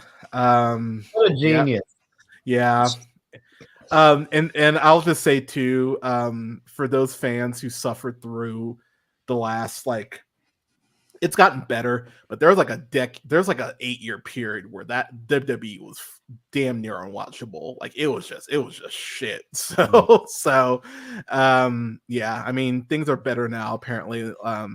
But got the Roman Reigns. Kids love the Roman Reigns, right? They apparently The tribal chief. There you go. It makes me so happy to see white people just like throwing up hand signs, dude. That just warms my fucking heart. It's like, god damn it, like you know. All right, good on him for getting over so many. And yeah, I wish the documentary would talk about that more. Like serious injury, and I think did he have cancer, or was that a story? Yeah, no, he had cancer. He had cancer, and still, wow. Yeah, I thought one thing I wanted more about, like there was not a lot of modern wrestlers in this. Like we only had yeah, they probably because of legal stuff. Yeah, I mean probably honestly, but also I'm sure they did not want to interview anyone like past June 2022. I'm sure they're like, yep, can't. And you know what I mean? Like I'm sure they were just gotcha question. How do you feel about the finish the storyline and where are the bodies? Yeah, man, it's some like I will say too, the lawsuits, they do get into that a little bit, and I would not recommend reading the Janelle Grant lawsuit because I did, and I yeah, it's not great. But do you think you get a sequel doc? You know, that's kind of the hot thing nowadays. Documentaries. I don't think there's a chance in hell we get a sequel doc to this. I think people, because what I've been reading on Twitter, even like the most like, yeah, WWE, people are like, yeah, like there are multiple Vince quotes that are just damning. So I don't think there's a chance in hell that we ever get a sequel to this. I think Dark Side of the Ring, if you're trying to get like more wrestling type documentaries, that's going to be where you're probably looking, is like Vice and in them. Maybe indie stuff, but I mean, hey, this could open floodgates for shit. What I would love, it'll never happen, at least he won't be interviewed for it, but a Hulk Hogan documentary would be fascinating. It would be hilarious too, because even Brooke Hogan, his daughter, apparently has like disowned him, is like put distance between the two of them because he's he's gross. But Yeah. yeah, y'all, that was our review of Mr. McMahon, the Netflix documentary. All right, y'all. So before we get out of here, just real quick, I'm gonna say we will have I promise we'll have lighter reviews coming up next week. We'll do a review for Scooby Doo and was that the Witch's Ghost? That's one. Yeah, which is close with your hot goth girls. Yeah. I'll have you on for that one, Brandon. And then oh yeah, I did say I'd review this with you, so I'm keeping my promise. I'm gonna watch Long Legs next week. I will. Yeah, I'm gonna check that out. So I'm getting my horror. Too scary for you though. I'm gonna watch it during the day. It'll be fine. I'm not watching that shit at night. I'm not silly. you don't like the idea that how's the quote go? No one's afraid of being alone in the dark. They're afraid of not being alone in the dark. Like, that's what scares you. Yeah. Honestly, that and I get it. I actually get that. That's yeah. Like no. I'm not doing that shit. But yeah, I'll check out Long Legs. I'm gonna check out oh well, there's another horror movie I was gonna watch. I'm blanking, but I'll have reviews up for those next week. As far as what else is coming up, I will have my Joker review up tomorrow. God damn it, I don't want to talk about it more, but I'm gonna review it and just get through it.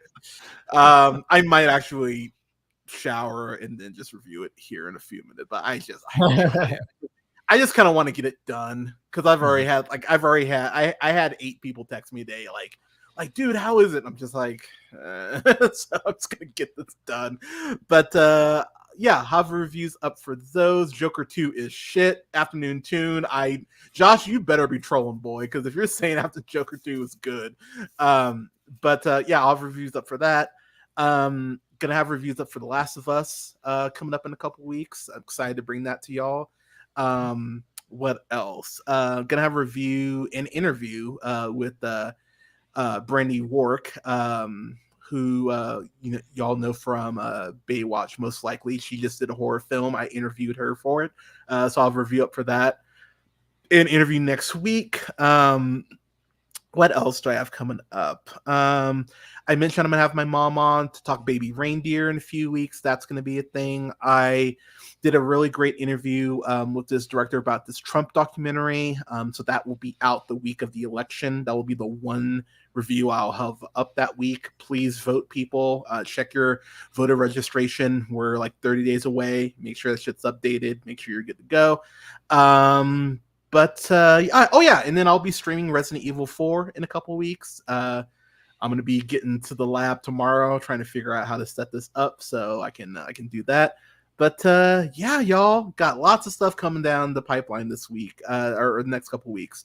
I am going to be going to my first wrestling show in over a decade in a couple weeks. I will have a review, my weekly review for AEW Dynamite. I'll have one up on the 9th. And then on the 16th, I'll actually be there. So I'll have my review up for it that weekend. I'm so excited. Oh my God, I'm so excited. Yeah, Canada. Tell the people where they can find you and what you've got coming up, sir. You can find me at oneofus.net. Most upcoming reviews, I think, will be His Three Daughters. That's currently streaming on Netflix. It's should be an awards darling, one of those secret ones where people in the Safeway line will be like, "Oh, I haven't heard of that. Is that good?" But and I mean that as a compliment. People the same. Wow. I won't be reviewing Sing Sing, but you should watch Sing Sing. It stars Coleman Domingo about the arts and theater department at that prison. He's one of my all-time favorite actors. I love that dude. And he's been popping up in a lot of easy to access films and independent films. Just anytime he performs, I'm just blown away. BoJack Horseman fans out there, he plays the horsefly. He sings that beautiful song. So you already got an in of being like, oh, I know this guy. And The Platform 2, the sequel to The Platform. What do those woke liberals mean by end stage capitalism? Well, watch this. It's kind of what this, and it's terrifying. It's not attacking your beliefs. It's just what people feel will happen when greed, what greed does to humanity. There you go. Yeah. Throw the politics out and just hear that quote. Greed bad for humanity. There you go. And yes, that's about it. Perfect. Josh over on the Afternoon Tune saying don't make a sequel of Bradley called His Six Daughters. That which is pretty good. I'll give you that, Josh. Brandon, tell the people where they can find you and what you got coming up, sir. Yes, I'm on these Letterboxd as always. Brando, not Marlon. I'm going to attempt to watch at least one horror movie that I haven't seen every day this month. Oh shit, let's go. So okay. We're already on a good roll. I've watched The House with the Clock in its wall. Yes, so happy you watched that. Yes. So watched Scary Movies to Tell in the Dark. I did a twofer yesterday with Gerald's Game and Sleepy Hollow. So we're already Sleepy Hollow, yeah. But yeah, I'm excited to. I'm just gonna plug this because I love these movies. VHS Beyond. Yeah. So that'll be my movie for tonight. If you haven't seen any of those VHS movies, check them out. They're fun anthology horror. You're granted to like one segment out of like the few that are in there. But yeah, that's where I'm at. Also, still on Twitter. What's my Twitter again? Childish_Brando. I tweet stuff sometimes. Yeah, that's it. I'll be on with Josh to review Witch's Ghost.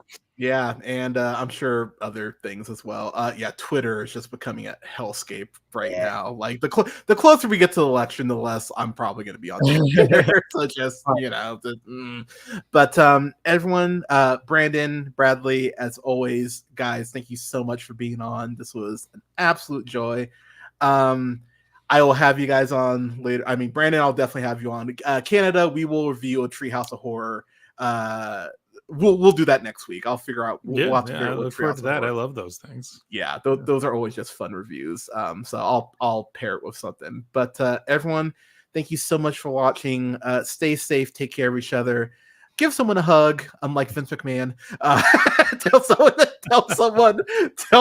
that you love them, and never forget, as always, to keep it real. Take care, y'all. Have a good weekend.